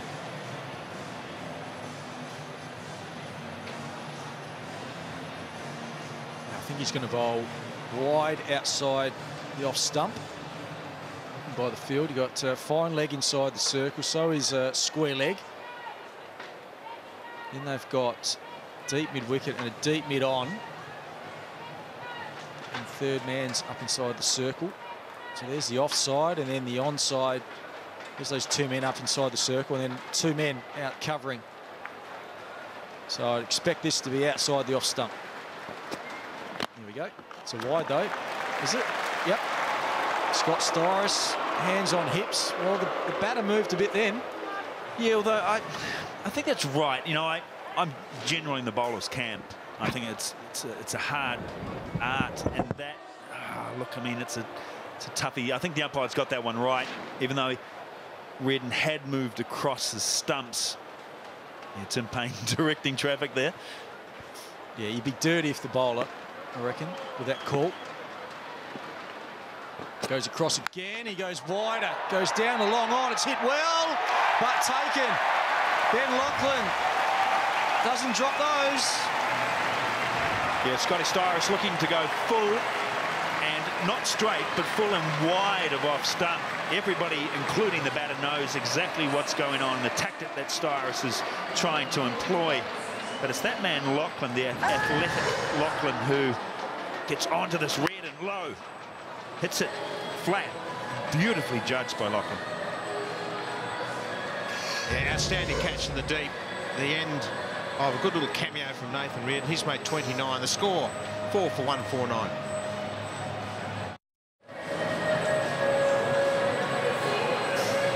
Four legal deliveries to go in the strikers' batting innings. 4 for 149, so nearly 150. Johan Botha, the skipper, comes in. And he's going to be at the non-strikers end because they cross. So Klinger on strike, he's on 70, not out. What can they get? Just been that one single and a wide this over. Slower ball hoiked away to the onside. Only a single. So it's been a good last over so far. It has. And Scotty Styrus, who probably by his own admission, hasn't really got into the big bash. It's been not in the batting front because he's batting quite low in the success of the top order, coming on and bowling his change-ups. But it's this type of situation now. If he can keep that scoring rate down, that's where he'll earn his keep in this particular side. But I think both, I'm going reverse sweep straight up. I think he knows that Styris is looking to roll his fingers over it. Very adept at the reverse sweep, both, and if he can get the ball up and over that infield, definite 4. Goes for it and gets it. Good call, Chris Cairns, and it's an even better shot. I mean, one thing to try it against a medium pacer. That's a real skill there from Botha. Yeah, it is a real skill, but I just think he's such an accomplished player at this. I mean, you could almost say that it's as good as coming forward and hitting down the ground. He does play it, and I'm a little surprised that Scotty Styris didn't prepare for that, because he has seen him play a lot, and I would have had a man back. They're looking at that at the moment, but both are unorthodox, but very effective and very controlled. Well, no change of field. They're going with the same. Bailey went and had a chat to Styris and seems to think it's under control. Tries it again and gets it again. That is brilliant. Both are 2 deliveries, 2 reverse sweeps for 4. Absolutely outstanding just to walk to the crease and be able to just perform those 2 shots.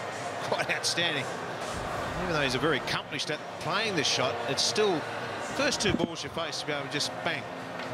Exactly. The first one was a slower delivery. This one, fuller. Styris backed himself this time to be able to go full and straight in at the pads. You just see here he's changed it up, but getting the length wrong. So they've got one back there now. That's a good shot. What a finish for Botha and the strikers. 3 4s in a row. Comes out to bat. That is brilliant stuff. And in the end, they do get to 160, the strikers. 4 for 162. They got exactly 10 runs and over off the last 6. Brilliant stuff. I've got to say that is just great work. After the start that the strikers had, that man on screen was a big reason they were able to get to 162. Michael Klinger, 71 for the opener of just 61 balls faced. And plenty to think about for the Hurricanes captain, because we all agree that that 160 total is very much par, or maybe even a little bit better than par. Yeah, I think you're right, AB. 150. But that 160 just pushes that Adelaide strikers ahead, and it was Ludeman dismissed in the first over.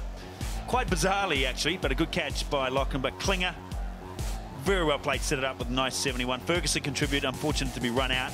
Reardon came in, had a good partnership with Klinger, and Botha, the captain, 12 off 3, just to finish the innings off.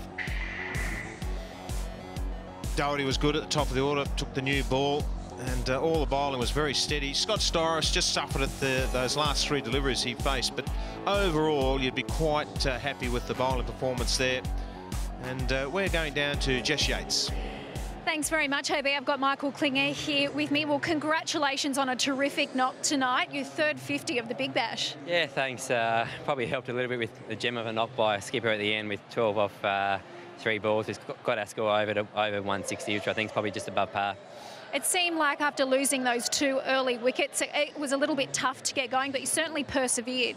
Yeah, I think we had 1 big over, or maybe in the 4th over off Galbus, where Ferg and myself got us back on track, and I think we ended up being mid-40s off the power play, which isn't too bad. So, and then sort of carried on from there. So I think 160, definitely in the game. Yeah, Callum Ferguson and Nathan Reardon playing their supporting roles beautifully tonight. Yeah, they were both great. Unfortunately, I ran Ferg out, which hopefully he forgives me for that. But yeah, Reardon did a great job, and our skipper at the end was fantastic. Curran Pollard came in at number 3 tonight. Why did you decide to move him up the order? Yeah, we just tried to change something up. It's his last game for us, and we thought if he could get us off to a bit of a flyer, it would set us up. It didn't quite work tonight, but I think it was worth a try. Good luck with the ball. Thank you. Well, the Adelaide Strikers have certainly got off to a terrific start in this must-win clash against the Hobart Hurricanes. Stick around after the break. We'll have some analysis. Then, of course, the Adelaide Strikers are into bowl. Stick around.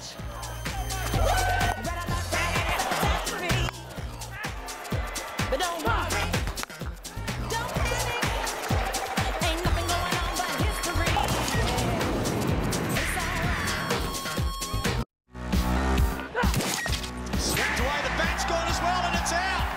Well. And he's bowled him for getting the short ball.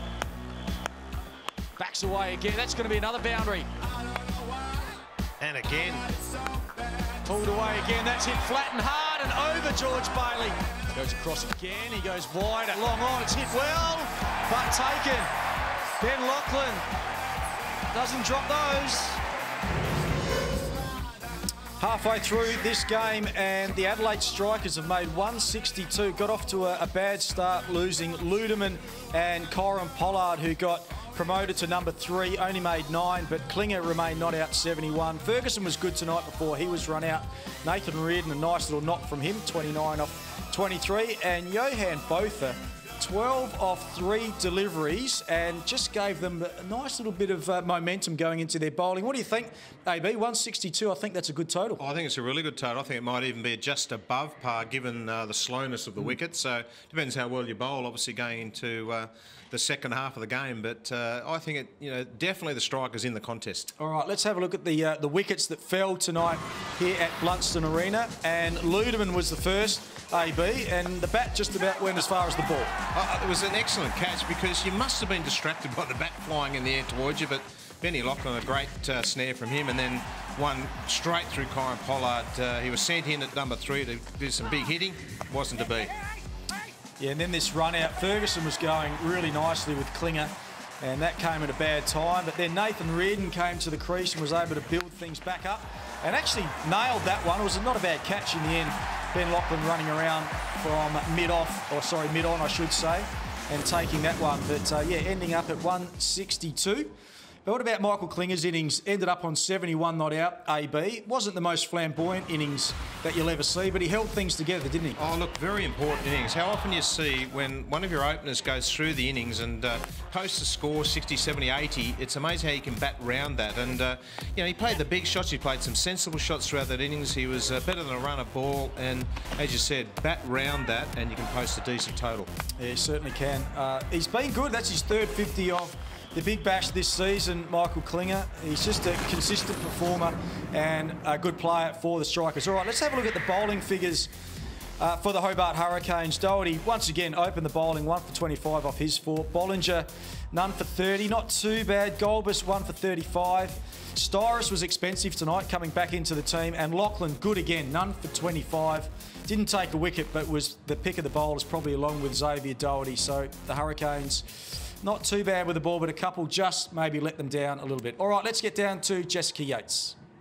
Thanks, guys. I've got Nathan Reardon here with me. Well done on a handy knock. You guys really seem to handle the Hurricanes' bowling attack well tonight.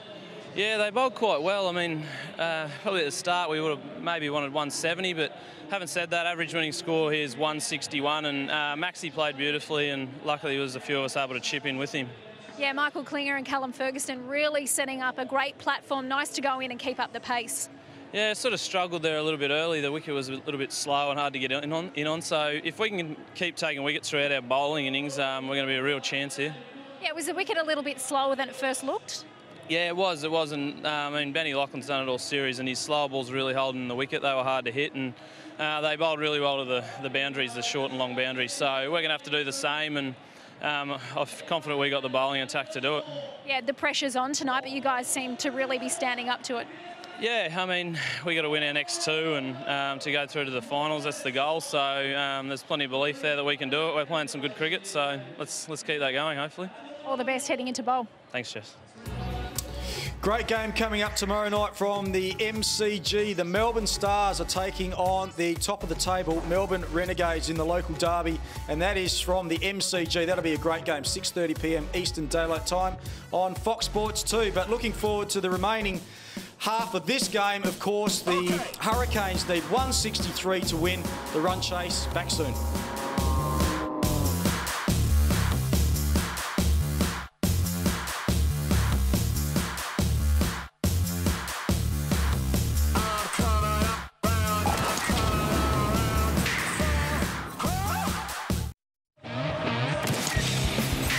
Here we we go. The run chase is just about to start. The Hurricanes need 163 for victory, and the Adelaide Strikers will be eager to defend that total. I think they'll be really happy with how their batting finished off. Of course, Sean Tate back into the side. I think he'll be really fired up tonight, so expect some fireworks from him. And out come the opening batters, Aiden Blizzard and Tim Payne. Tim Payne had a good last game, 74 not out on this very ground against the Perth Scorchers. So, as we heard when the interview with Jessica Yates, said that his confidence was increasing game by game. Didn't play at all last season. So 25 matches for Tim Payne and a strike rate 130, which is pretty reasonable. There's his best score in that last match that I was talking about. And as we go around, a bit of a mid-wicket conversation with Aiden Blizzard. Dangerous batsman.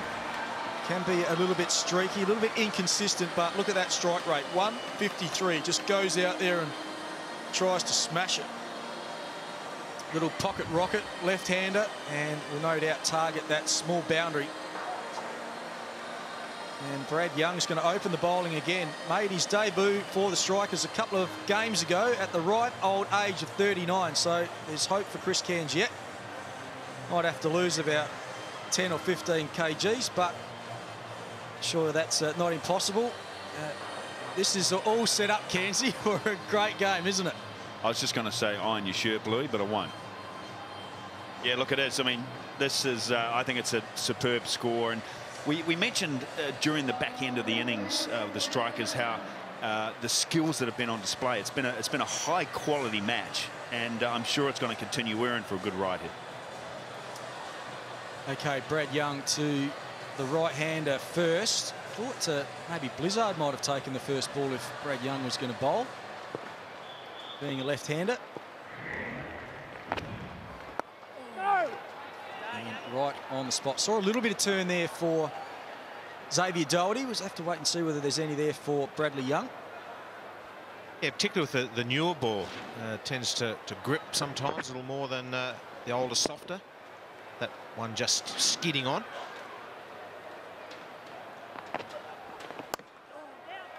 Oh, a cut shot. That'll be the first boundary. Just a little bit of width. He is so strong there, Tim Payne. Gee, it was the quickness of the foot movement. If you just take a look, and it's almost that close up you were talking about, Bluey, about Ricky Ponting in the outfield, but Payne this time just quickly picked up the length so quick. I mean, at the beginning of the innings, normally you sort of might be pressing forward, but for Payne, having come off the back of his wicket keeping, he'll still be warm. So to get into a position quickly, put that away for 4, excellent start. He's had the best look at how the pitch is playing, hasn't he?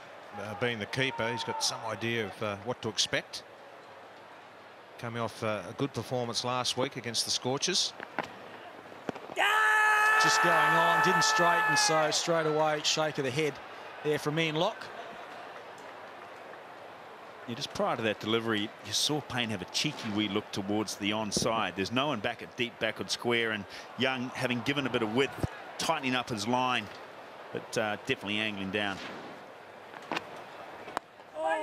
Just skidded through that one. So apart from the boundary ball, not a bad start here from Brad Young. Yeah, and even that wasn't that bad a delivery from Young. It was more an excellent shot. If we look at Tracker, just going over the top. All tossed up. There's Pollard. He's prepared to loop the odd one up, AB, isn't he, Brad Young? Yes, was renowned for that in a former life, so still prepared to give the ball some air.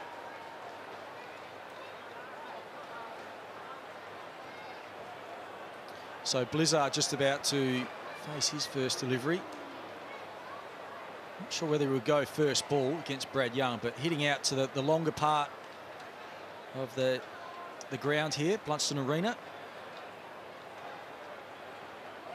So everyone up on the offside, the 2 out are on the leg. Deep square leg, deep mid on.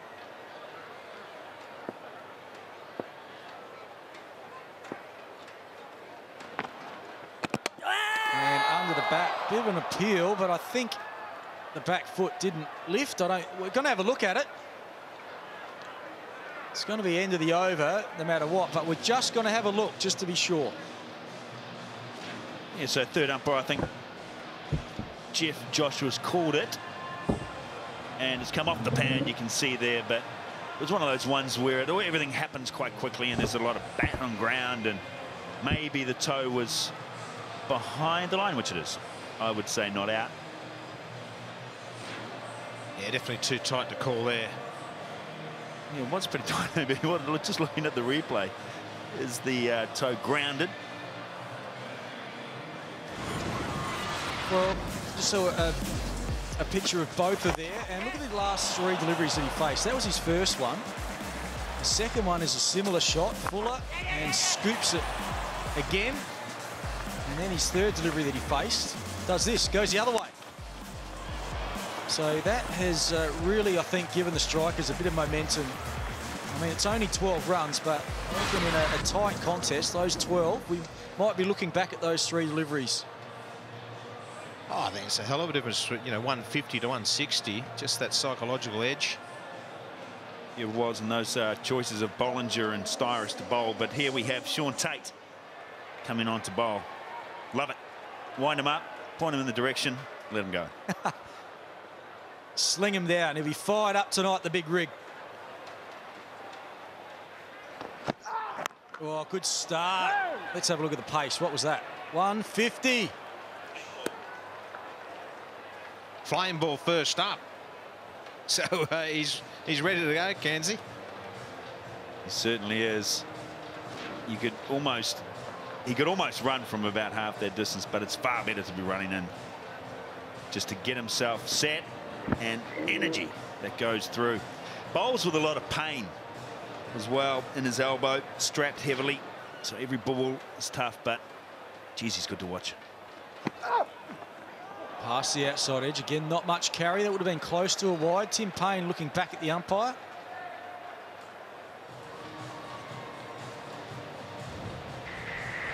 Let's have a look at the fastest delivery so far. And he'll creep into that after his first delivery, but the fastest one, 153.7. And then Dirk Nanner's his second. Brett Lee still gets them out there all right. Kane Richardson.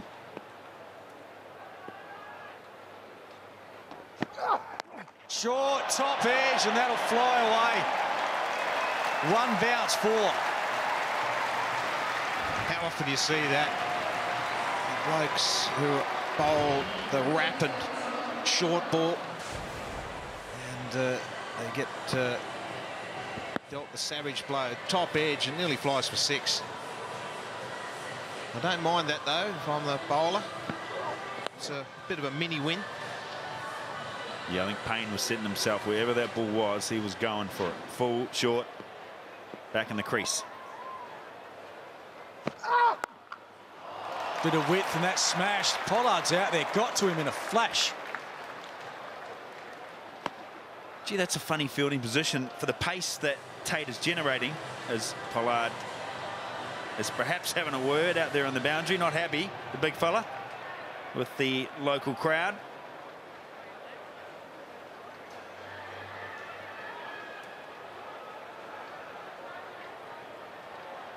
He's a big boy. I wouldn't want to take him on.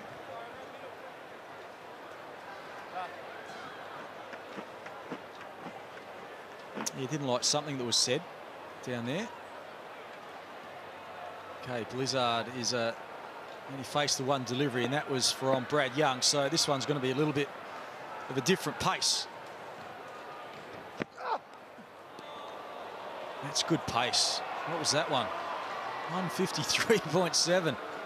Yeah, you could just get a feeling there that the way it went through to the gloves, you just got a feeling that that had some good gas on it. And I think Tate's pretty pumped up here. I saw Johan Botha, the captain, just as they walked onto the field, really amping Tate up, saying, come on, mate.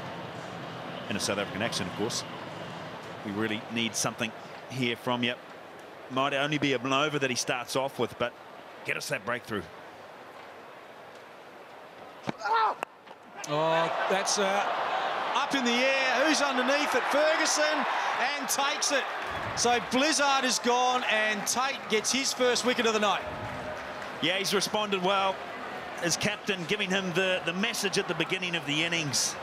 Sean Tate, power, pace, aggression, hitting a length this time and going across the line. Blizzard into the safe hands of Callum Ferguson. So the breakthrough coming, done by that man, Sean Tate. And it's Blizzard dismissed for naught, and it's 1 for 10.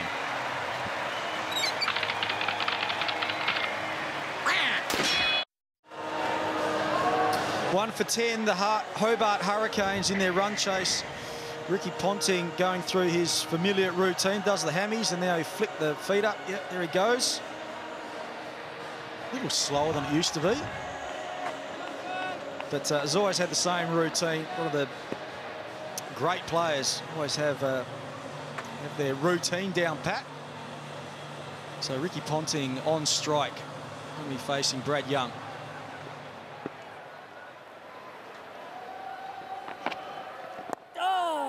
Yeah, that's a good line. I always feel with Ponting, getting him coming forward early on and getting the footwork going. And I think Young's a real chance here to skid one on into the pads of Ponting. Wicket to wicket.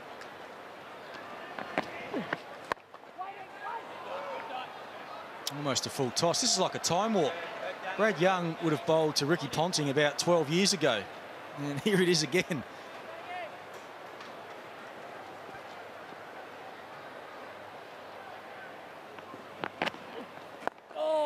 Good start here for Young in this over. Stump the stump. And Ricky Ponting can take some deliveries to get himself going. So it's a good time for Young to be bowling at Ricky Ponting. Backs away and straight to the fielder. So it was a good shot from Ponting, just didn't quite get the placement. Yeah, the strikers won't mind that. Ponting looking to give himself room. Again, that's his favourite option. Intriguing contest here. Good stuff from Young. Yeah, just held that one back as well. So Ponting looking to try and force the pace and Young holding it back. Bit of cat and mouse. Might see a maiden here. Backs away again and gets it to mid-off. So Ponting is off the mark, but that is a good over there for the strikers. Bradley Young, just the one off it. 1 for 11. Well, Tim Payne is out there at the moment and made his highest score in his last match against the Scorchers. Just played to his strengths. I think he's a good player, Tim Payne. Just nothing fancy, just good cricket shots. See him go back in his crease. Good cut shot. Hit 3 fours in a row. And then a 6 towards the leg side. But thinks about his cricket, knows his areas where he wants to go. He wants to bring up his 50. And the Little Land, your shout question. Should Tim Payne get international call-up this summer? Strong yes vote there. And I don't necessarily disagree with that. If you want to have your say, foxsports.com.au/cricket.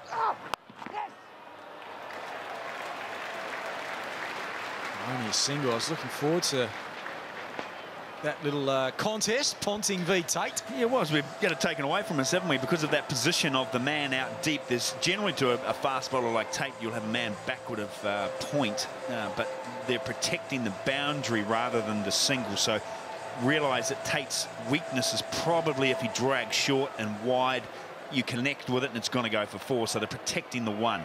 Yeah, and they're saying too it's a harder shot to pull him through the onside than, you know, cut him down towards that third man area. Good pace again. That's 152 Ks from Sean Tate. Looks in good rhythm. Can't believe he hasn't played more this Big Bash. I really can't. Yeah, they've used him, shall we say, sparingly, but he just has such an impact on the game. Taking wickets is the key to stalling run rates and getting back on top. And if you look at that coming in at you, look at the leg up high. Boom, down.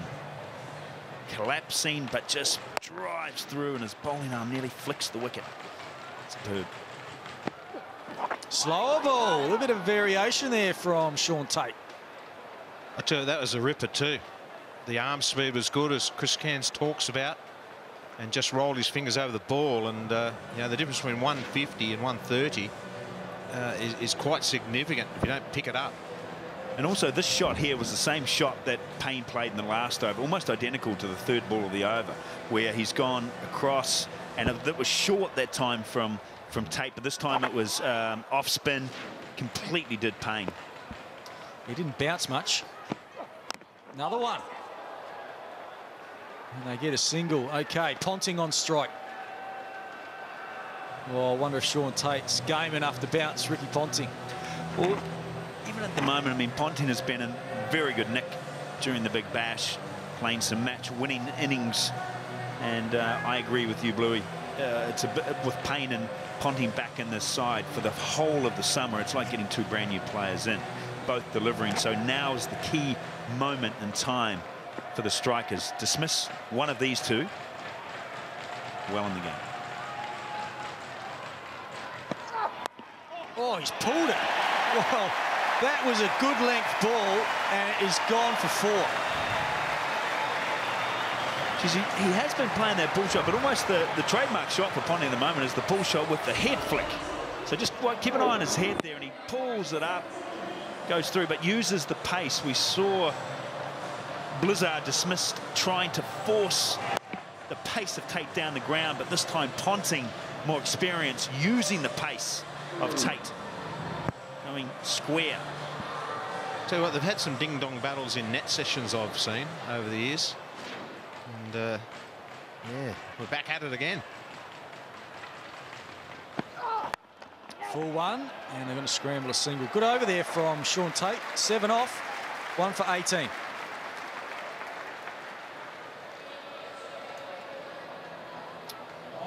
Playing on the same pitch as what they did against the Scorchers, and out towards the screens and the hills.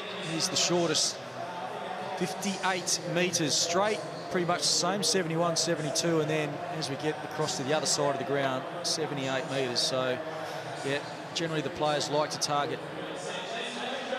that shorter part of the ground. Why wouldn't they? 58 metres.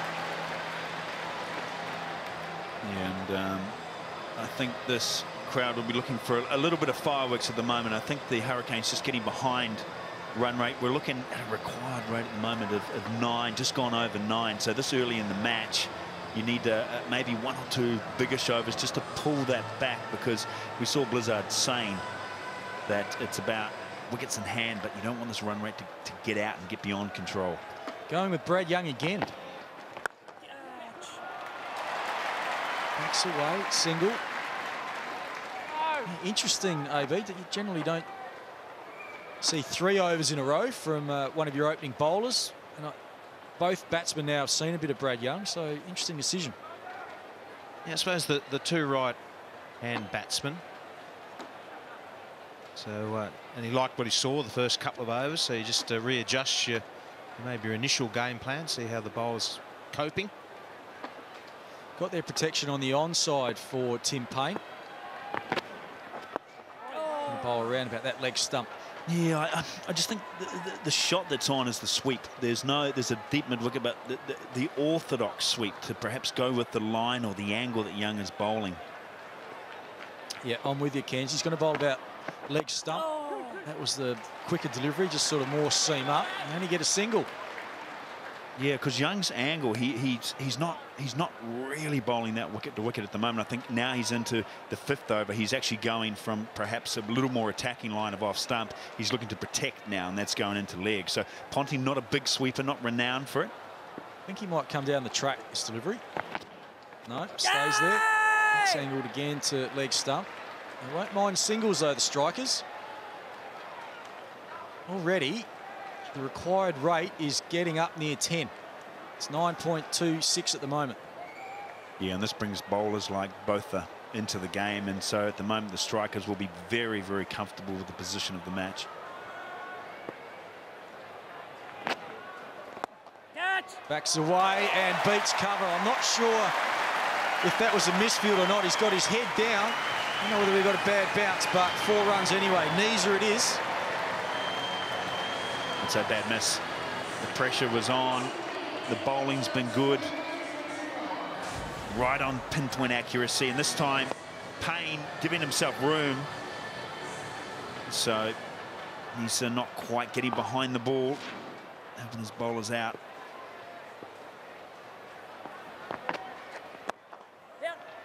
Good bowling from Brad Young. 3 overs he's bowled, none for 12. It's 1 for 25. So the Hurricanes have lost an early wicket. Blizzard caught Ferguson bowled Tate for no score. Then the partnership starting to develop between Tim Payne and Ricky Ponting. It's been hard work so far for the Hurricanes' response. They've moved on to 1 for 25 in the first 5 overs. And the crowd are enjoying themselves. There's a good atmosphere here. There's plenty of people in. How do you go with a bit of Gangnam Style, AB? Is it your sort of dance? It doesn't suit my rhythm. What an incredible phenomenon that's been. Over 1 billion hits on YouTube. That's incredible. Kane Richardson. He wants some Gangnam Style out there. Get some good rhythm going. Good young fast bowler. So good start from young Quickie. Yeah, and a more orthodox field with the, I suppose, the lesser pace, but, you know, a mere mortal late 130s or 140. Richardson, as a talent, I think is someone who's got Australia written all over him. I think he's a good athlete, bowls aggressively, can handle himself with the bat, so one for the future for sure. In the air and just over the man at backward point. The ball will run away. Boundary forward to Ponting. Yeah, 58 metres out there. Ricky Ponting, you'd see his head sort of swivel around. He thought, or he knew it was in the air. It wasn't off the middle of the bat. And it just carried. So a good length ball from Richardson. Ponting looking to drive on the up. Just sliced it over Pollard. It was almost like the pace of Tate. Ponting was into the shot and then realised, well, I'm just perhaps a little too far through here, and went over the top, so adjusted. Now down the track and playing that customary pull shot. This time there's a man in the deep. Michael Nisa does the fielding. Yeah, but like the strikers' innings, even with Klinger's innings, there was not very many crisp shots. There was outside edges, inside edges that travelled away and went away. And it's the experience of the likes of Payne and Ponting. They know that they've just got to stick at it to stay in the match.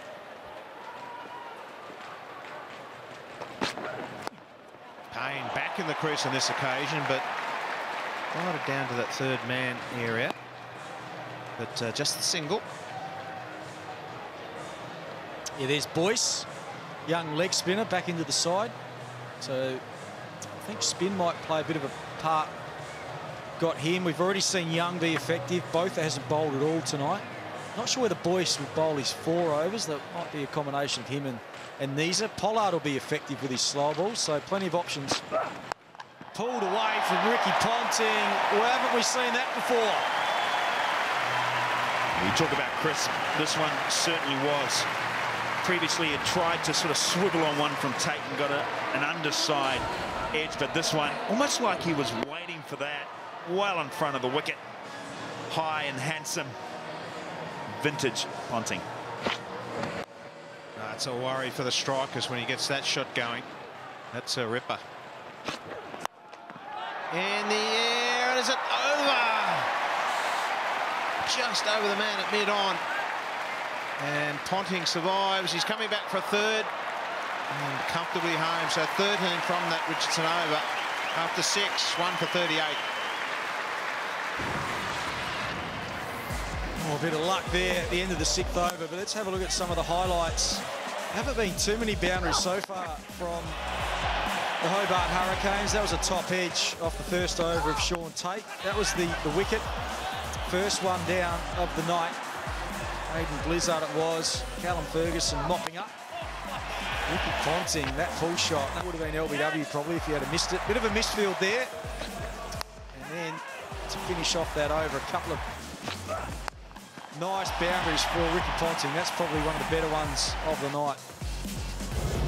I've seen a few of those over the years. In terms of this year's power plays for the Hurricanes, 1 for 38. How does that stack up?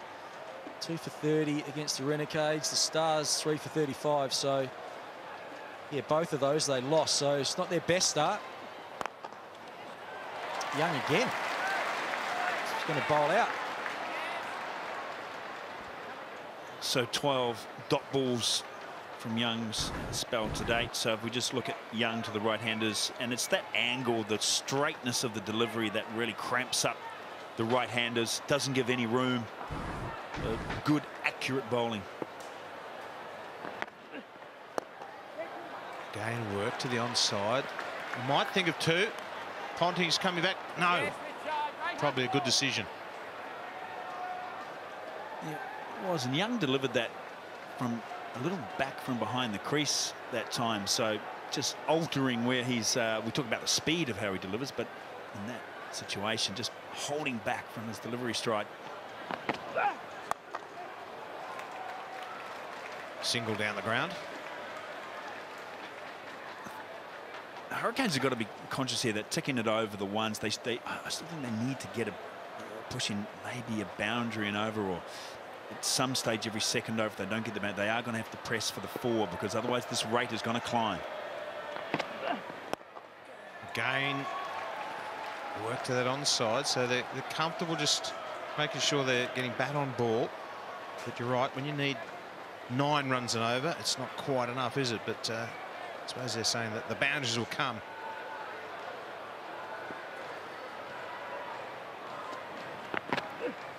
Down. Again, that ball just sliding into the pads. So dot balls, they're like gold.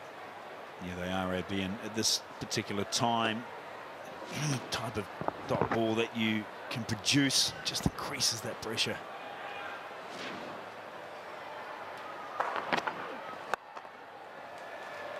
So just the single to finish the over after 7, 1 for 43. And we're going down to Jess Yates.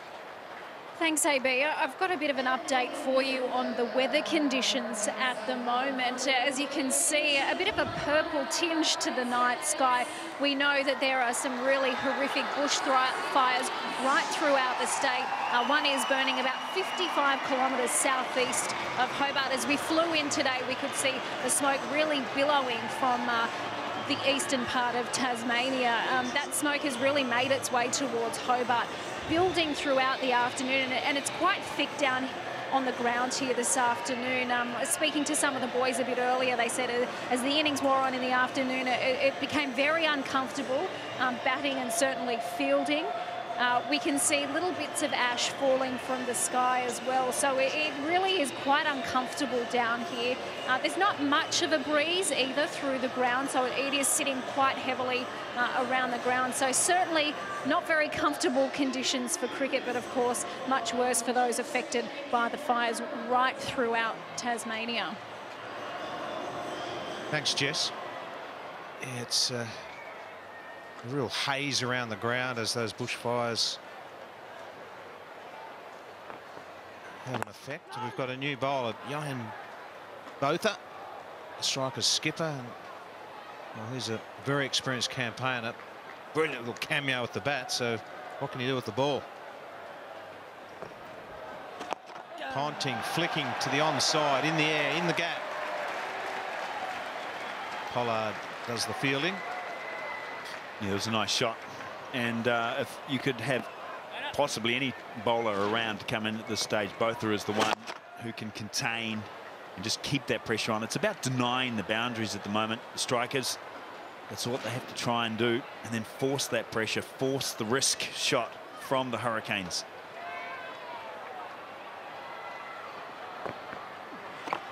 Swept in the air, but safely.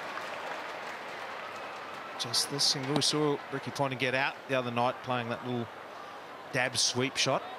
Yeah, he doesn't look comfortable, does he? It's not something that has been in his repertoire and perhaps working on it in the nets. Even a bloke of his calibre, looking to try and invent and reinvent.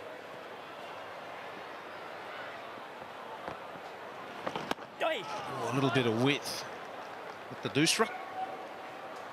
Or the straight honour. I think it was a straight honour. AB just skidded on. Yeah, marshalling the troops as well. Just keeping the pressure on, changing it around each ball. The batsman thinking.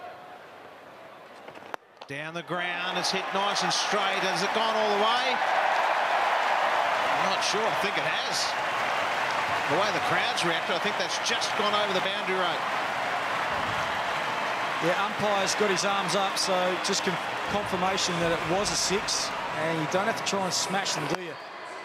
Just quick feet, got to the pitch of the ball, just went through with a shot. Yeah, he's a smart cricketer, this boy. He really is. Understands the situation, knows that they do have to press for that boundary every over. If they can do that, they will stay in contention here, and then the pressure goes back onto the strikers. Smart play, good execution. Work to the onside, just the single off the last delivery. So after 8 overs, the score 1 for 53. Well, there's the comparison. After 8 overs, the strikers were 2 for 60. The Hurricanes are currently 1 for 53. So it's neck and neck. And the Hurricanes will have a score in mind they'd like to be at about that 10 over mark. And then obviously reassess the situation from that point. But I think they're tracking pretty much on target. That required rate's still at 9, but that's not a huge issue at this point. They'll be happy with that. And we've got a change in bowling now. Cameron Boyce, the young leggy, into the attack. Yeah, you could get a mini shift in the game here. I think 2 batters who are in. Boyce new to the crease in the bowling side. It's a chance for the Hurricane batters to exert a bit of pressure back onto the strikers' bowlers.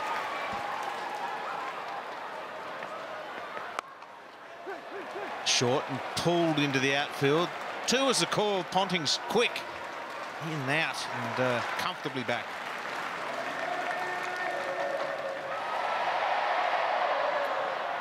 Bowls quite flat, doesn't he, Boyce? But he does get them to straighten a little bit, so gets some decent revolutions on the ball. Powered through that offside, but straight to the man in the deep. He's trying to bowl a line outside the right hands off stump to try and avoid that slog sweep type scenario. Yeah, which is, I've got to say, is an interesting tactic, because I think both of these players are more adept at going over cover. There's a bit of turn there, but well fielded. Michael Klinger in the covers there.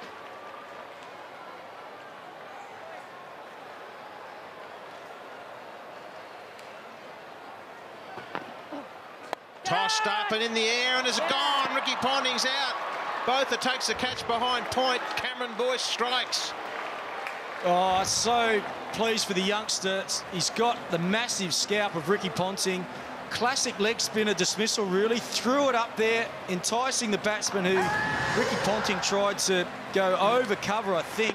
Or was it trying to go for the square drive? Just got the thick outside edge, and the skipper does the rest. Big wicket, boys. Yeah, absolutely. I'd say that's brave bowling.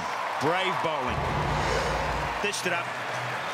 The ex-Aussie skipper gone for well-made 26. It's 2 for 56.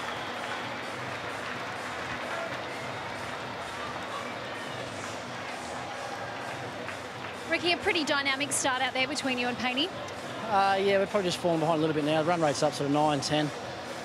We decided before the last day we had to try and start getting going a little bit, and unfortunately the first one I tried got out. So a little bit hazy around. How are the conditions out there in the middle? Conditions are fine. It's a really good wicket. Ball's coming on nicely, so no excuses for us there.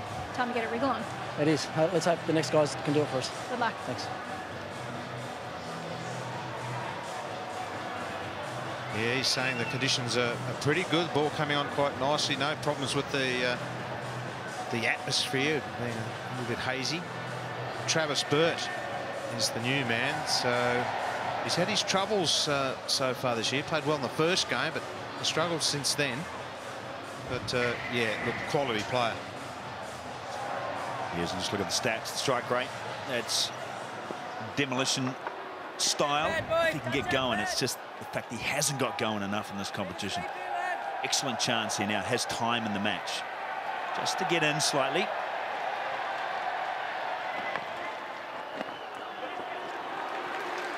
So leg buys will be the call here, and I'll get a couple.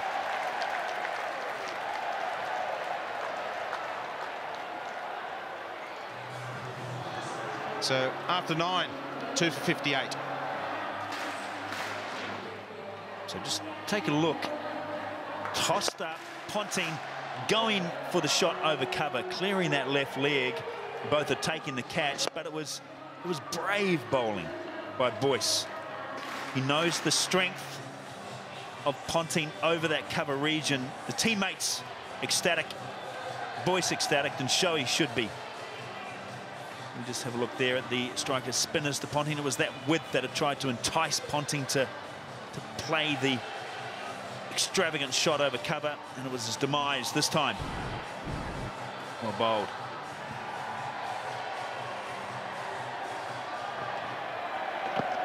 Oh, there's a big shout for LBW. That'll be close.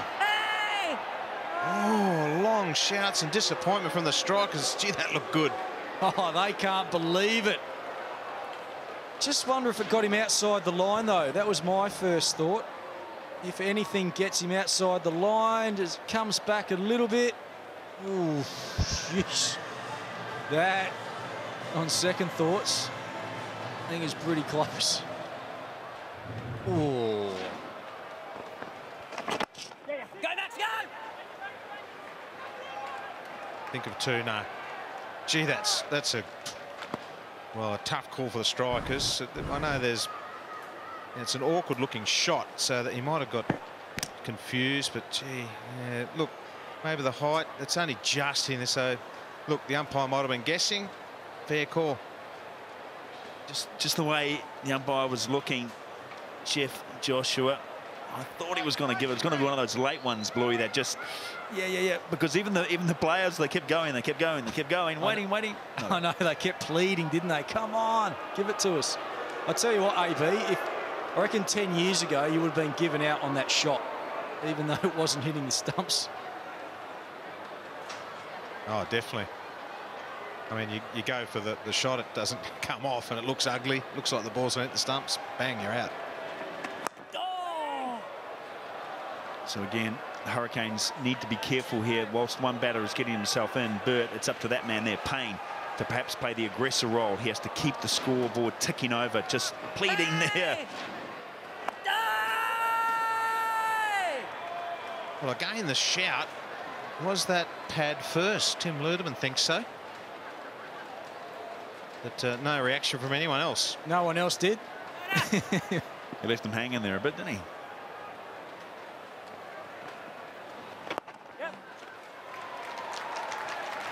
Yeah, so Payne comes down on strike, and I just think at the moment I do think it's the right thing for Burt. He has to take a few deliveries to get in, but Payne must take the risk. They both can't keep working the ball around, not with the run rate increasing. It's over 10 now, so Payne must be aggressive. Well, over 10 you say. My red flag is 12. I reckon that when you're going at 2 runs per ball, that's that red flag goes up the pole for me. As a side chasing, doesn't matter wickets in the shed. I just reckon that means you must hit minimum 1 boundary or better per over. Down the ground, comfortable with that, single. So after 10 overs, the score is 2 for 61. Hurricanes just falling behind the required rate at the same stage. The strikers 2 for 79, and at the moment the Hurricanes 2 for 61, so they've got it all to do. Need 10.2 runs per over from here. It's not going to be easy. Always Shah's a good player, especially in this format, so he looks pretty relaxed, got a smile on his face. Oof. There you go, Damien Fleming, eat your heart out. Looked like Flemmo when he was about 17, 18. So a bit of a... Looks like Brad Young's just tweaked a hamstring. Got a bit of a limper. He's already completed his 4 overs, so looks like he's going off. So I'm not sure who the sub is.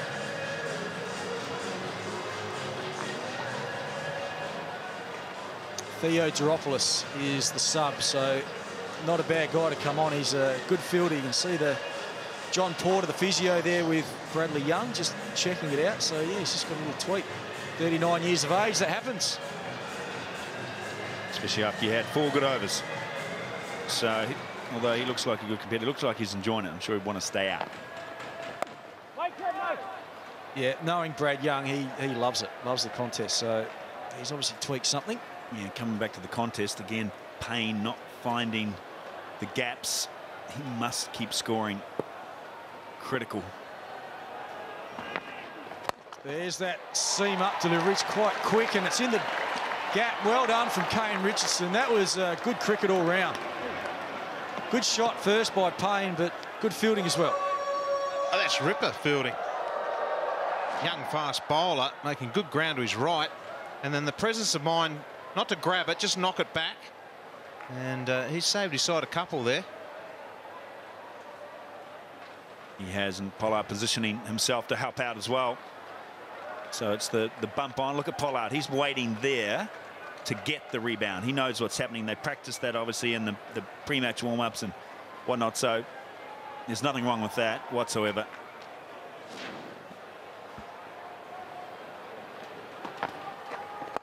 Down the track, sliced away. How well did he get it? Not well enough.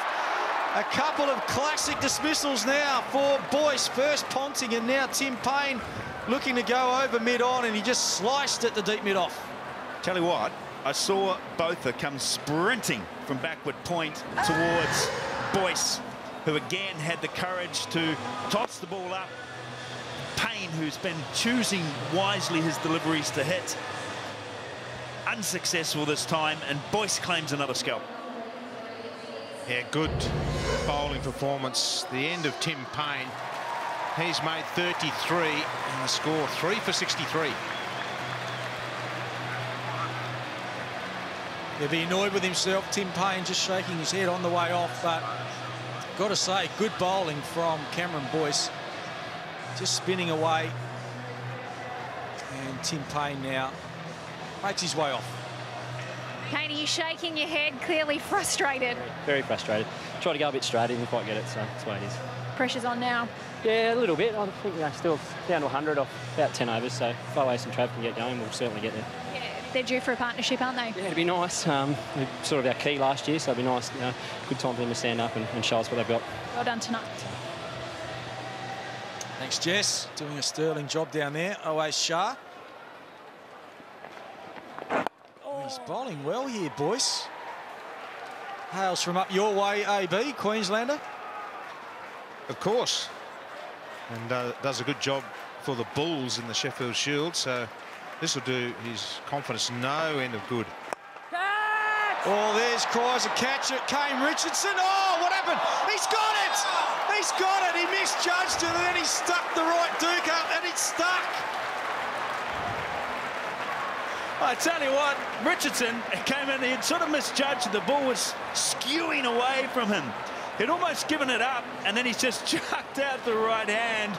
Here, you don't get quite an appreciation of the fact that, oh, I'm stopping. No, I'm going to keep going, and now I'll chuck it out. And look at that. We said about Ben Lachlan and his ability and athleticism, but Richardson matching, if not surpassing. But look at the state of that catch. Oh, that is incredible performance. And gets up, and he's excited as he should be. Totally misjudged, but got it in the end. Well, I think he lost it in the lights, AB, but then picked it up right at the last minute. So the wrong one on this occasion gets Travis Burt. And all of a sudden, the Hurricanes, 4 for 63.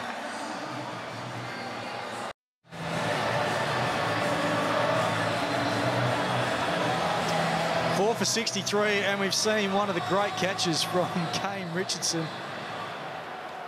That is brilliant stuff. Okay, need to rebuild now, the Hurricanes, and they haven't got time. He's going across his crease. 11 overs gone, 4 for 63. Young Boyce now 3 for 5. Well, here's the Tim Payne slicing it. Said he was trying to go straighter, so maybe just a little bit of extra spin. And then Travis Burt looked like the one out the back of the hand. Look at Kane Richardson. I think he's lost it in the lights. Picks it up at the last second. Throws the hand out. Thank you very much. Yeah, and what you don't see, Bluey, is that Richardson, having lost it, and I think you're right, exactly there. It's gone into the lights, the angle of it, and then all of a sudden he's gone, I've got it, dived, but he threw the ball, I reckon, back to the other light tower. Threw it about 80 metres, ecstatic, and I talked about both are running towards, after the last wicket, running towards Boyce.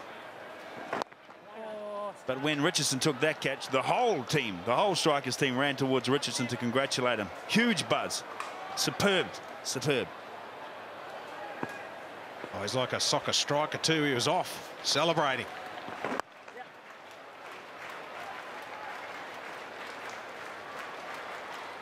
So Bailey off the mark. So Shah's only faced the one delivery. So perfect for the Strikers. They've taken 3 quick wickets. And now they've got 2 brand new batters at the crease. They're good players. So not is all lost. But 11.5 and over from here is not going to be easy. No, it's not. But the Strikers, after the, I suppose, the euphoria of that type of catch, have got to bury the Hurricanes. They've still got Bailey, Shah, Styrus. You see a wide there. Shah moving around the crease as he does do, but Hurricanes not gone from this, and so it's important now to keep the disciplines going. Both again will be on top of this. Good campaigner to have right now at this particular time. Loves moving around, doesn't he? I'm going to monitor it, see if he can stay still on one delivery. I doubt it. Loves just trying to get in the bowlers' heads, gets in the fielders' heads. George Bailey, 41 games now. Oh. Throw pole, throw pole. They're going to push for 2 here. No, not to Pollard's arm. But with 2 brand new batters, and this is the difficulty that the Hurricanes have got now, is that 2 brand new batters in, 2 balls and 3 balls faced respectively. One of them has to be aggressive. One of them has to play to go for the big shot, take the risk to keep the score. Just keep the score rate in check, because if they're both working the ball around, then it's just going to get out of control. So whether it's Bailey, probably Bailey, Shah's more adept at manoeuvring the ball, can perhaps play that role, while Bailey and then Styrus have to be the aggressor. Every over you don't hit a boundary, that run required rate will just skyrocket. Just not bouncing. Seeing again, once that ball gets a little bit softer, it's hard work for the batters. 4 for 69.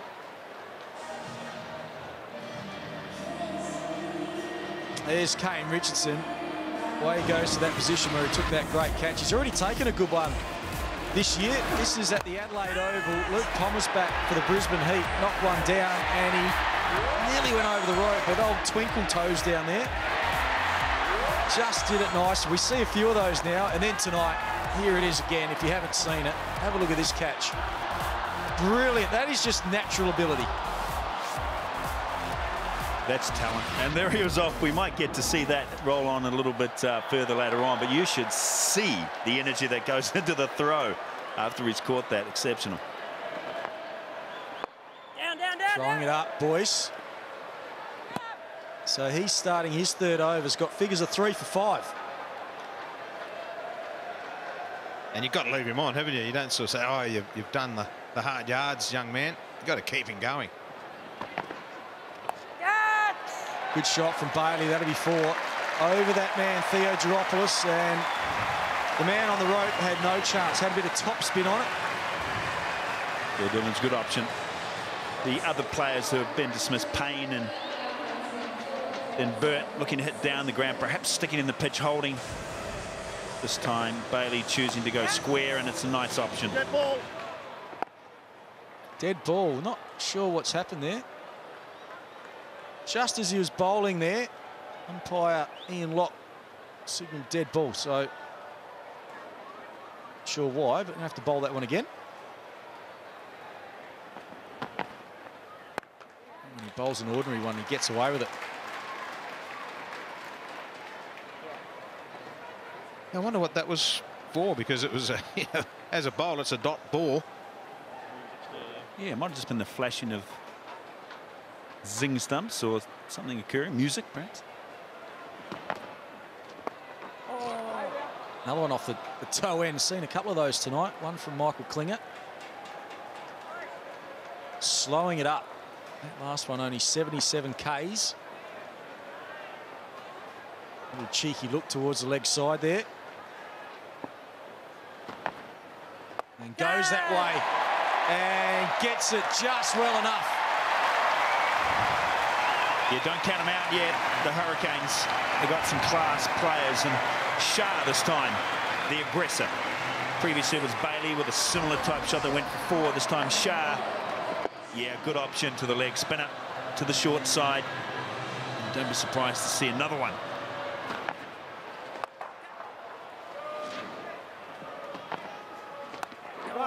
Tries to go again, but straight to the fielder. Good over there for the Hurricanes. A few more of those required. 4 for 81. Looking forward to this one, AB. Tomorrow night's game, live from the MCG, 6:30 p.m. Eastern Daylight Time. Shane Warne's Melbourne Stars taking on Aaron Finch's Melbourne Renegades. And Aaron Finch gave Warney a severe touch-up in that first game. So, is it payback time tomorrow night? Well, Warne will be hoping so, won't he? That was a severe touch-up in that first game. And Warne will be over his jet lag now after playing against the Heat the other night. So, yeah, that's a big match. Top of the table clash. And what's looming is a seriously important game. The way that it's getting real tight at the top, but the strikers were to win tonight. Yeah, the ramifications going into those last couple of games, incredible. Yeah, really bunching up. You're right. The Renegades on 10 points.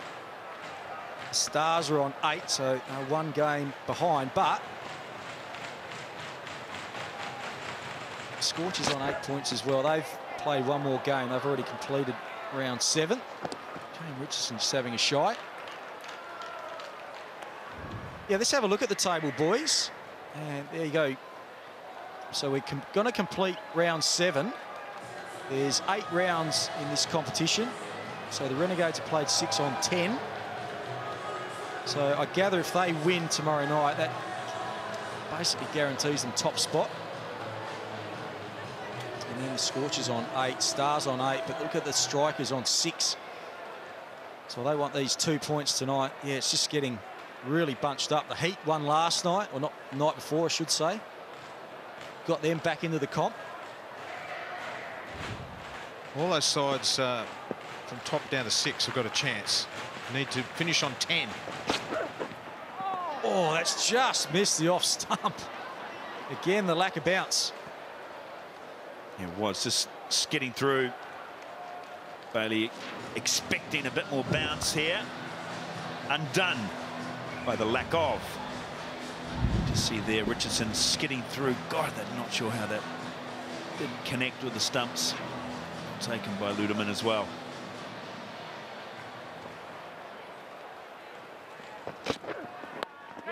It's got a good slow ball. It's not quite out the back of the hand. It's more like a leg spinner, more like an Anil Kumble type of delivery. Yeah, and it almost sort of bounced on. It came out the top. Just keep an eye on the bowling arm. Yeah, not quite able to get it right out of the back. And I've said before, with that one that comes out the back of the hand, it is a delivery. You can either bowl or you can't. So that's Richardson's variation. And again.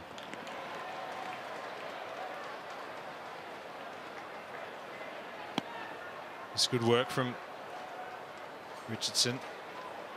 You don't mind conceding ones, even the odd two. It's just the boundaries that the Hurricanes desperately need. Good attendance tonight. Just over 12,000 people. That's tremendous. Well, crowds have been great, AB, haven't they? Well bowled again. There's that Yorker. It seems to be able to bowl when he needs to. What's happened there? Nathan Reardon's had a bit of a shocker there. Yeah, he's not quite sure. It's a good. We'll just have a look. We're not quite. We're a little perplexed at what's gone on. And he's gone to throw it, and no. A little bit of a slip. Lose your poise a bit. No. Outdid himself there, I think. He'll get a job with the Moscow Circus just up the road in town at the moment, won't he? As one of the clowns.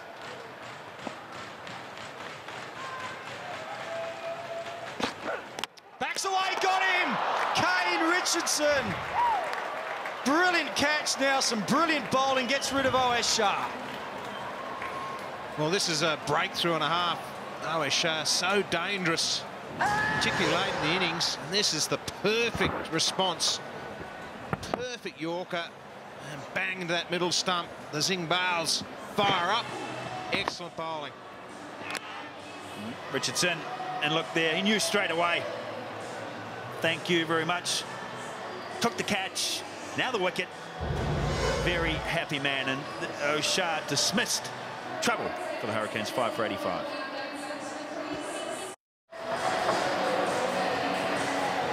Five for 85, the Hurricanes, and long conversation because they've got a lot of work to do. They need 13 and over from the remaining 6, and they're 5 wickets down, but not a bad 7 to come in. Scott Styris, look at that for a grin. It is a grin. Quite sure there, Scotty Styris just showing the gnashes. But he's in good form as a batter. We saw the bowling side of things as we look at Nissa about to come into the attack.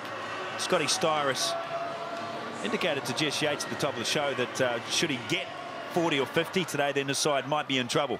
He's right.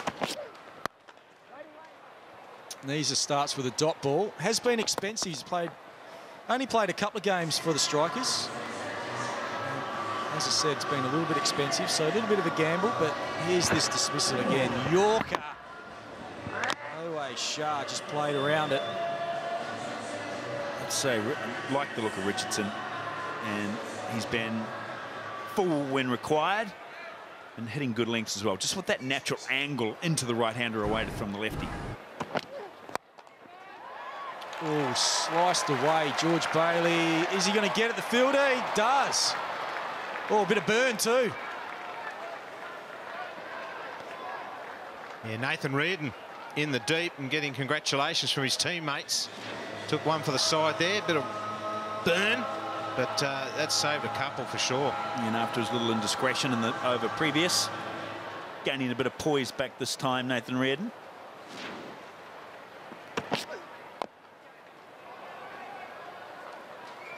Yeah, Nissa on him. A little surprised that Pollard perhaps hasn't come to the crease.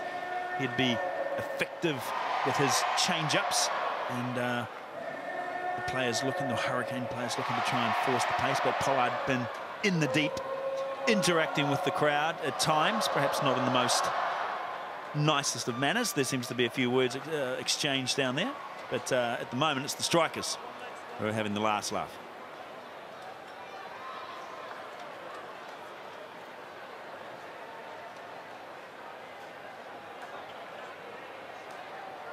Yeah, don't forget the Adelaide Strikers have got Sean Tate up their sleeve too for 2 overs.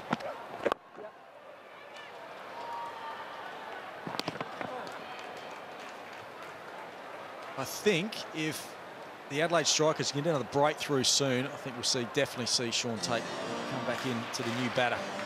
Oh, definitely, to the tail, Golbus, Doherty, Bollinger, Lachlan. Those boys won't fancy Sean Tate at 150 plus. Smashed away to the onside, one bounce, good placement. Couple of players out there, but it was right in the middle of them. Yeah, and so Nissa not finding the correct length. Should be bowling fuller, and also the line. Too straight and on a good length, which at the moment will be easy pickings for Bailey, and he has done that right in the gap. Good placement. Yeah, they need a few of those. Again, but it's going to be out. Pollard underneath it this time, doesn't make a mistake. So Bailey this time, and Pollard playing up to the crowd. Yeah, it was Richardson previously who turned to the crowd. He had a reason to do it. It was a great catch, but Pollard this time coming underneath it. Nisa putting the ball in the slot. Bailey twisting the hands on the bat handle, couldn't quite get the power. Pollard positioned himself, and just have a look at the reaction to the crowd. Safe. That's what I am, says Pollard. I'm safe. There you go. Thank you, Hurricanes fans, and the captain is dismissed. Big trouble now, the Hurricanes 6 for 93. 6 for 93. Good center. 70 off 30 deliveries. Evan Golbus isn't the worst. He's primarily a batsman up until about a year ago, and then they discovered his medium paces. Well, I shouldn't say medium pace. He bowls about 140. What has he got up his sleeve tonight? It's going to have to be something special, AB. Oh, the innings of his life, probably, from this point. They need 14 runs per over. Both the Strikers captain coming back into the attack. He's bowling at the right end because the right-handers will be hitting to the longer boundary.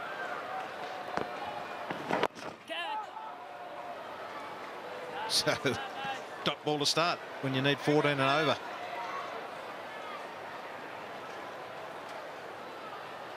Well, that dot ball just went 14 and a half, so it goes up pretty quick. There's been a shout. I don't think there was any edge there. Ludeman hasn't had much love from his fellow team members. Tonight he's gone up a few times. Sounded something there, maybe, Botha thought. No, let's get back to my mark. So it's just jumped to 15 after 2 balls. Work to the onside. And just the single. So with that run rate rockets up again, 15.33. So singles are going to hurt you. You need boundaries. Simple. Well, Scott Storris can be destructive, can't he, Cairns? He's been in good form over in New Zealand. 77 off 47 in one of the games, 5 sixes. Boxing Day against Auckland, scored 68 not out off 26 deliveries, 8 sixes.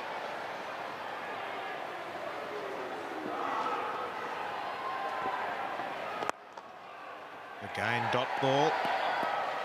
And Styrus, don't forget the 37 ball 100 in England as well, so more than capable. It's a tough gig though, this one. That's a little edge, is it? He's been given, yes, there's a little outside edge. The ball just sliding straight on from the Strikers skipper, Johan Botha. And Scotty Styrus has got to go. Yeah, he does. The Kiwi, he departs. It was the one out the front, straight on. Ludeman in good position. This time, appeals successfully. Yeah, nice position, went with it well. Botha took off straight away. He knew, invited Styrus to try and play it on the offside. Almost nipped away like a seamer. But Styrus dismissed for one. Now it's 7 for 94. Bit of movement in the crowd too, AB.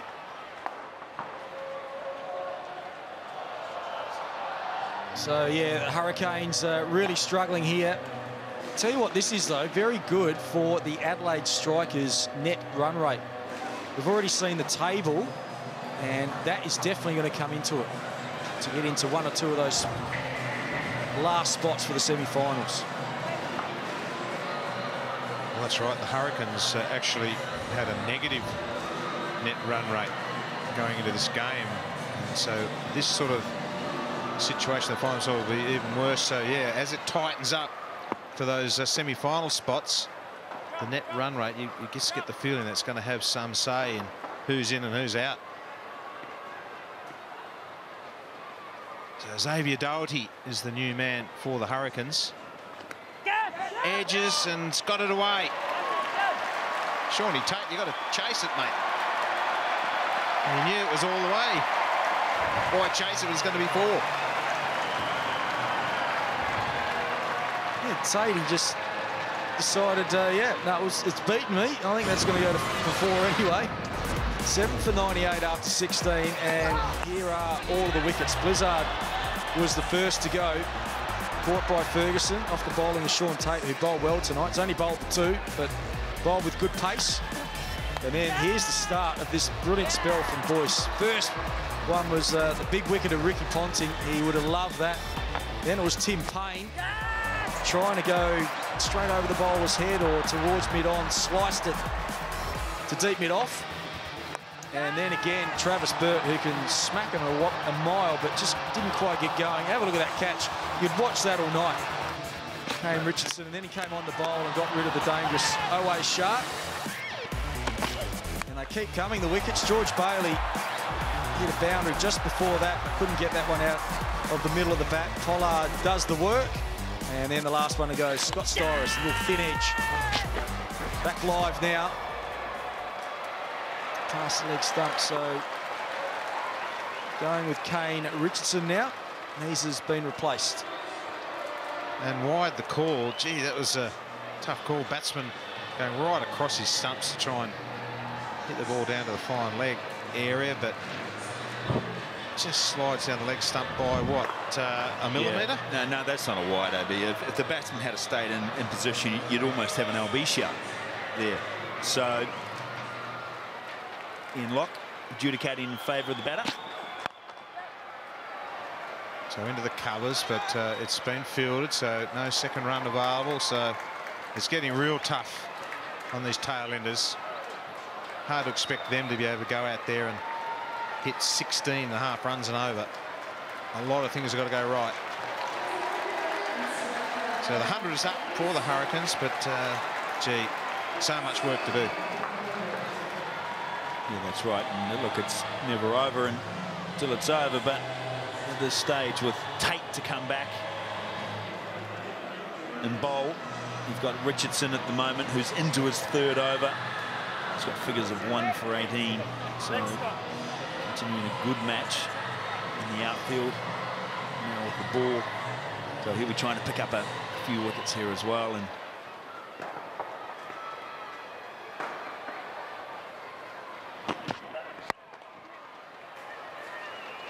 so hit firmly to the offside, but it's just the single. look, I suppose you table that bonus point scenario again, and I really do think that at the end of this comp, it's worth discussion. It's worth looking at, just to keep these matches where there's an incentive to really, really push for that extra 1 point that could make the difference at the end. It does add an extra level to it within the game. Oh, and straight through, Goldbus goes. Kane Richardson again hits the stumps. Oh, this is good stuff from Kane Richardson. He's had a good night again. And the value of good, fast Yorkers. This may have been just a low full toss, and he's just missed it, Goldbus. He was dancing around trying to put the bowler off, but they're pretty close now, the strikers. It was just about a must-win game, and they've got through 8 wickets now of the Hurricanes. It's 8 for 101. So Evan Goldbus dismissed. Now 62 off 21, which maybe if there was somebody in the top order there on a score or 50 or 60, maybe say we're still a chance. But at the moment, Lachlan, who's been in good form with the ball, he showed his skills as Richardson has done tonight in the outfield. We look at his stats. So the strike rate there, not what we're looking for. but again, had support. Swing hard. Yeah, nothing to lose now. Oh, and that's a nice welcome to the crease. Smell the leather. Yeah, I tell you what, I reckon these two aren't far off competing for a place in maybe a one-day side, T20, because they are two form bowlers. For me, Richardson probably has the edge slightly because of his batting capability. Lachlan displaying the stats, but it's... Hello. Oh, he's getting onto that front foot, wasn't he? Oh, how's that, Mr. Stumps? Holy moly. Well, another coat of varnish and may have gone. Another sticker. That has just shaved that off stump. Oh, oh, so close.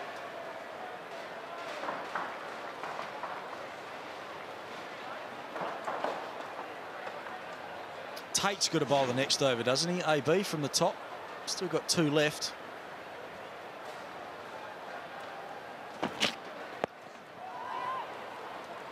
Try to swing it away. Yeah, look, I know if I was a number 9-10 Jack batsman in this situation, I wouldn't want to be facing Sean Tate. That's for sure. I've just got a soft spot for the leggy. Try and get him another wicket. But yes, I think the right decision would be Sean Tate. These guys won't fancy it.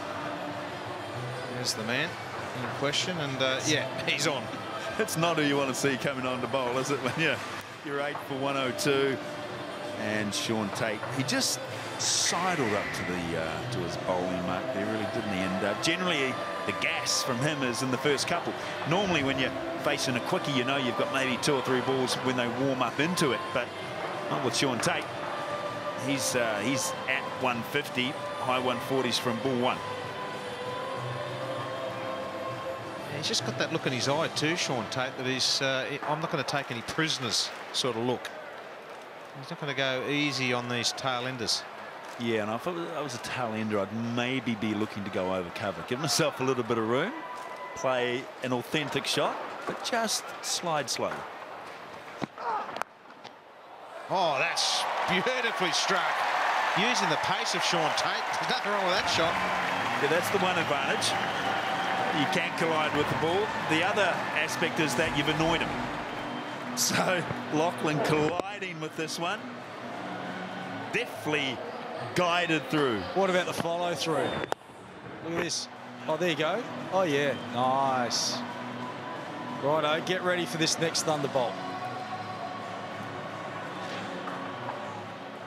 You're thinking short or maybe another Yorker?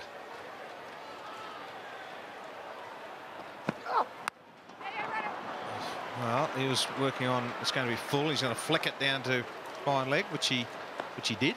Yeah, normally you'd go the other way out to leg, give yourself a bit of room. Lachlan getting inside the line of that one. So maybe looking to shuffle it, but take full and straight.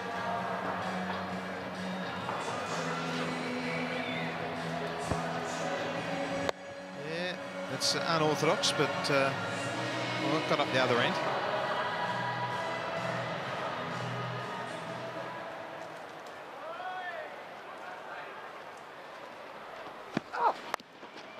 Right off the toe end, but there is a man fairly fine at third man, Michael Neeser, so no harm done.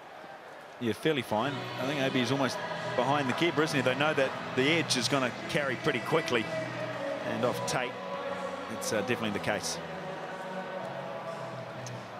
Well, I reckon if he gets this one at the stumps, Yorker sort of length, he's every chance of seeing the zing bails light up. Can he do it? Can he get it straight enough? Oh, no, he's gone the other way. Soften him up first. Well, I don't mind that either.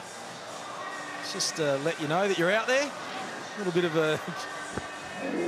get that left arm tingling a little bit. Yeah, it was a bit of a... on the shoulder, I think. It wasn't too much. Nah, that's not too much damage. That's there's a bit of meat there, so he should be okay. He's tensed up at an impact and a bit of a sting, but all right.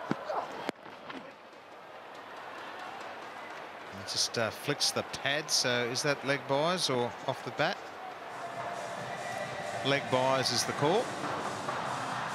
Righto, this is the one, AB. Lachlan on strike. Full and at the pegs.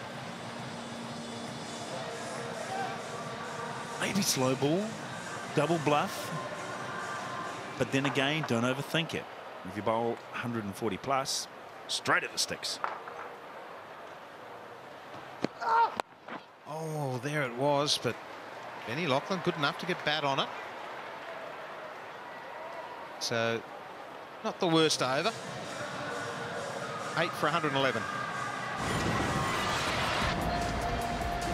So the sixes tonight. Well, that was very unorthodox. Shows the power of Corin Pollard. That was a thick outside edge. Nathan Reardon, we've seen him hit plenty of big bombs, and no different tonight. Tim Payne down the ground, perfect cricket shot, beautiful shot, and then swept away from O.A. Shah over the short boundary. So 4 sixes hit tonight. And again, just worked away. And flicked away, and Richardson really intrigues me as a bowler. He's has quite interesting angles, and just take a look at this. Watch his follow through, the right leg, and then the left leg comes right across. I think he's going to have trouble.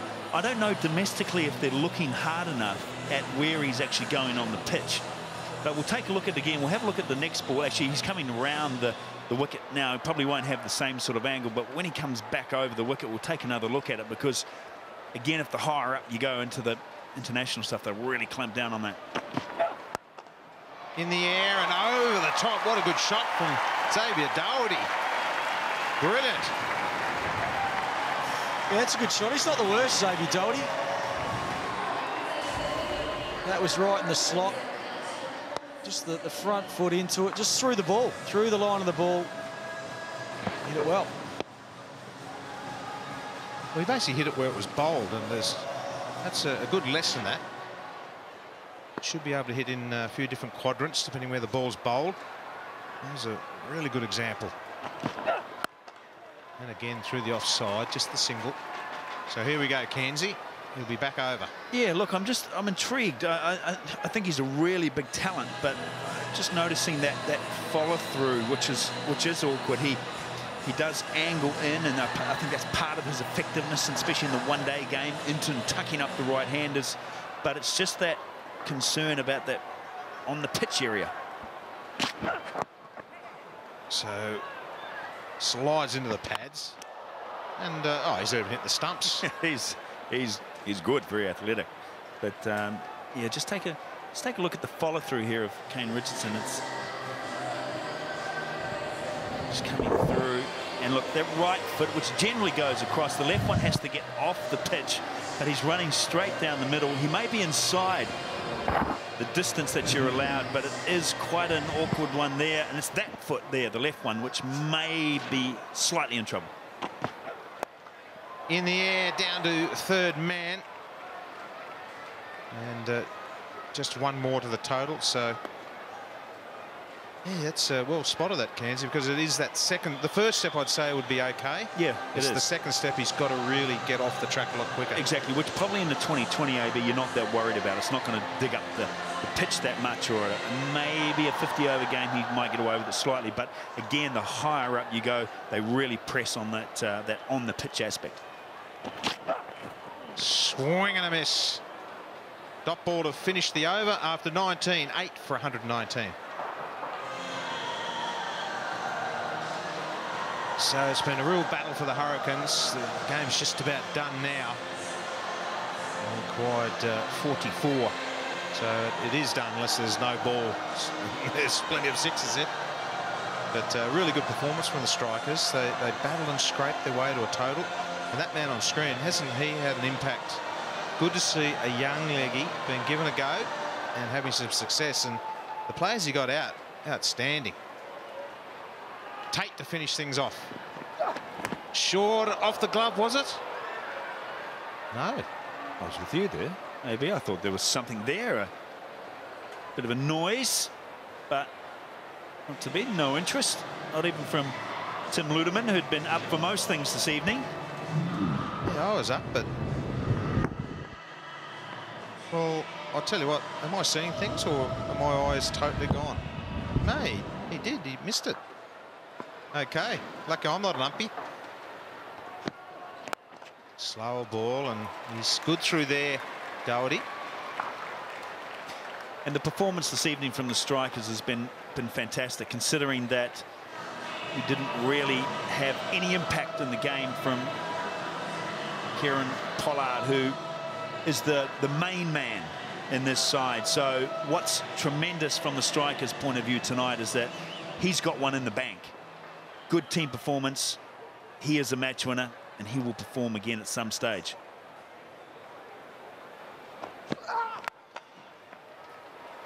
Oh, Tatey could have stopped that, mate. Not to be, but they're all smiles. Tell you what, I'd want to finish it off because I'd be thinking, job done, but we can get a really good quotient out of this game. Help our chances. So finish it off. Don't go slack now. Yeah, exactly, because it looks a bit congested there, and this is going to, this BBL and the qualifiers are going to go to the wire here. And those net run rates are critical.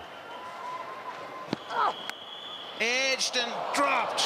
Good effort from Ludeman. Going a long way to his left-hand side. It was flying off that outside edge. He'll be disappointed, but a real good effort. Yeah, Ludeman took a brilliant catch at Adelaide Oval against the Heat. Similar type thing. He almost went too far that time. You'd want to pouch the ball and the webbing there, and he almost got it on the wrist. Spectacular, but spectacular miss. Down the ground. Benny Lachlan has a look at his bat right off the toe in. A lot of time they can split right down the face of the bat. Yeah, I think he was happy to get off strike there for the last one, having been pinned in the previous over. Just take a look at Ludeman. We talked about his athleticism. Here's the catch. Look at that.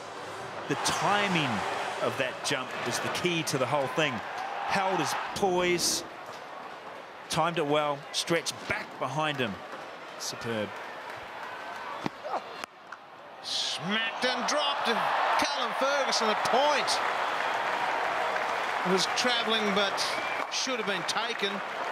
In the end, just a single and a comfortable win to the strikers, so no harm done with a couple of drop chances in that last over.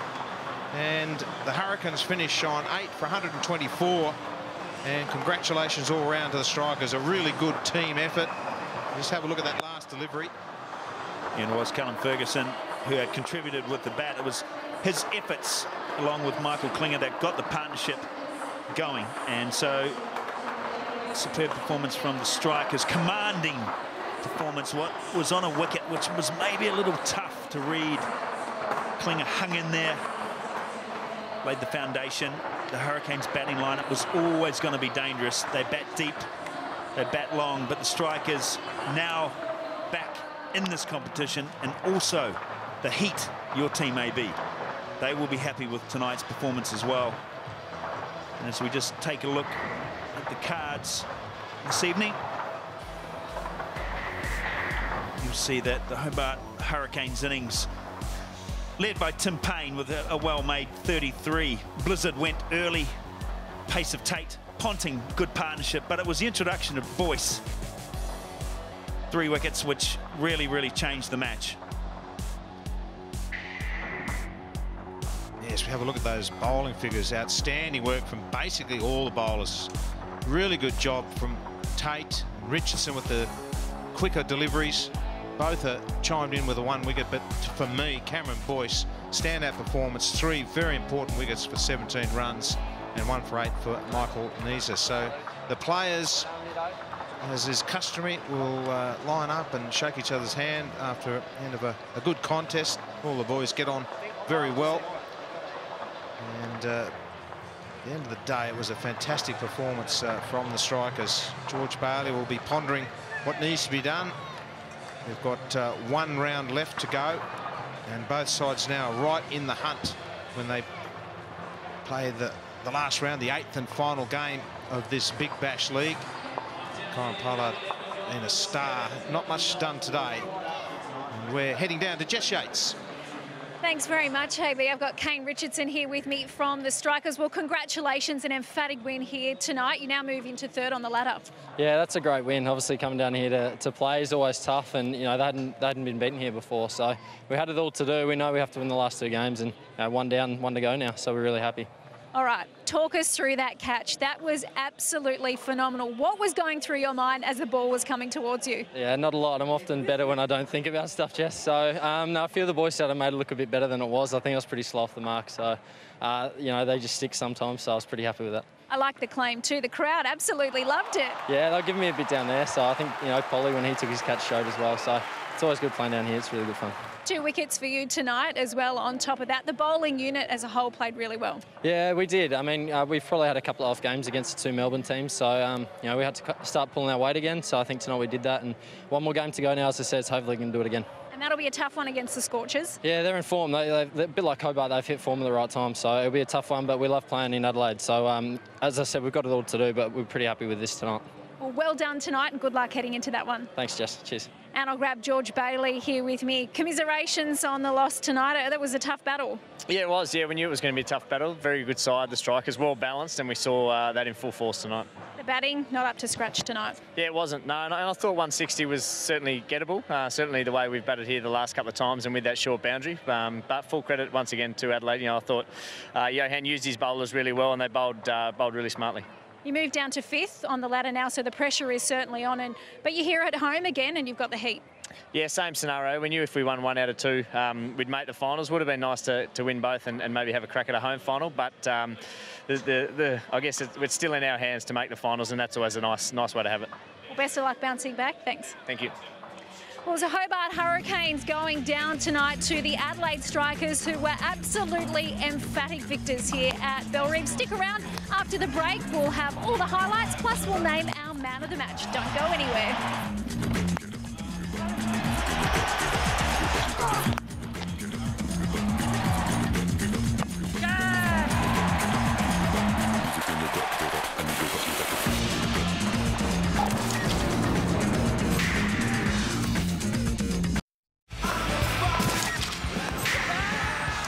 Well, we saw an unbelievable catch tonight here from Kane Richardson off the bowling of Cameron Boyce.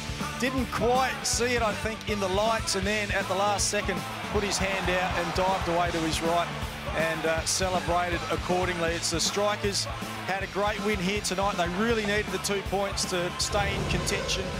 And we look at the match summary. The Adelaide Strikers won the toss and elected to bat first after their 20 overs, 4 for 162. We thought it was a good score on a pitch that had been used before. Michael Klinger, outstanding tonight, 71 not out. Ferguson, 32. Reardon, 29 were good as well. And then the Hurricanes in their run chase, 8 for 124. No one really got going. 33 to Payne, 26 to Ponting, but it was young Boyce, 3 for 17.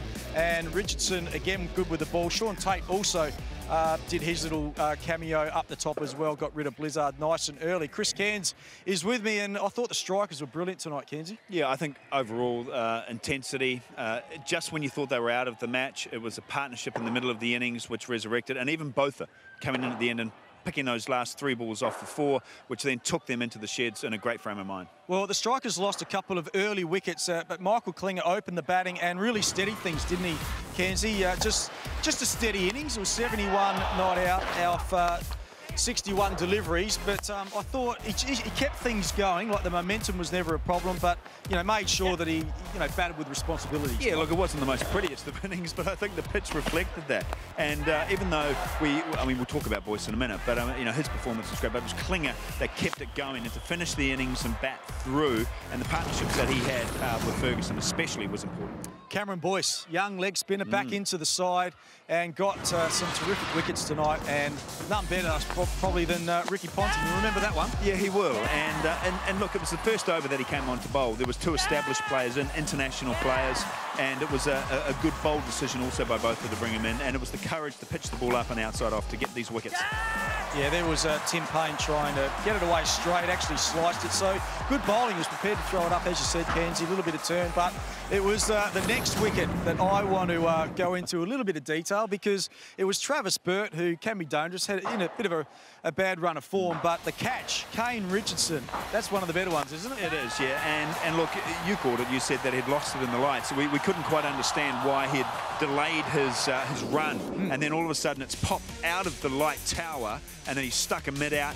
It stuck, and look, athleticism, these guys today, he bowls at 140 plus, can bat, and look at that, sensational. No, that was brilliant, and celebrated accordingly in front of the crowd. Let them know. That was brilliant stuff. And then threw it across to the other side of the ground. Yeah. Brilliant. No, they love that. The Strikers are really up for tonight's contest, no doubt about it. All right, man of the match time. Let's go to Jess. Thanks, guys. Our man of the match tonight goes to Cameron Boyce from the Adelaide Strikers. Congratulations. 3 really big wickets for you tonight. Payne, Ponting and Travis Burt. You really shut them down early. Yeah, it was pretty good. I mean, the batters laid a pretty good foundation. Maxi batted really well, and you know, it was a bit disappointing down against the Renegades last week. So we knew we had to come down here and you know, put a good performance with the bat and ball. So I'm just pretty happy we were able to do that. I guess you have to say thanks to your mate Kane Richardson too for taking that unbelievable catch and getting rid of Travis Burt. Yeah, I've already told him there's a couple of beers coming his way. So great for the team though to really bounce back after 2 losses and get a bit of momentum heading into what is a really important game against the Scorchers. Yeah, it is. You know, we spoke about, like I said, coming down here and needing to put a good performance on, and you know, they're a class outfit. They bat right down to 8 or bat right down to 10, but yeah, you know, we were pretty good tonight. We executed. We didn't do that in the last 2 games, so pretty fortunate. Well, congratulations to you on a man of the match performance and to the team on a terrific win. Thank you. Tough. Thanks, Jess. Thanks to young boys too. Brilliant tonight. All right, let's have a look at the points table now. Unbelievably tight. There's no doubt about that. All of a sudden, the Strikers go to 8 points. They play Perth at home in their last game, and the Hurricanes take on the Brisbane Heat down here. They're at home as well, so massive games coming up in the Big Bash. But the net run rate there, that was a big thing for the Strikers as well, Kenzie. But tomorrow night's game, can't wait for this one.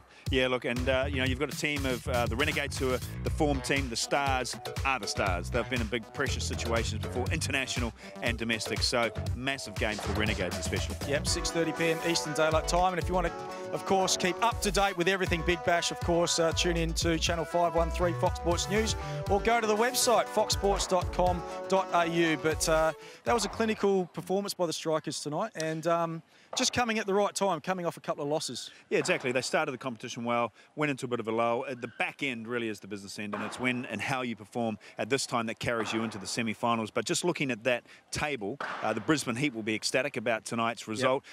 Brings them into contention as well. So some great games to come up. Yeah, some great action too tonight here from Blundstone Arena. That's all we have time for tonight. But the Adelaide Strikers, all of a sudden, in pretty good form going forward. See you next time.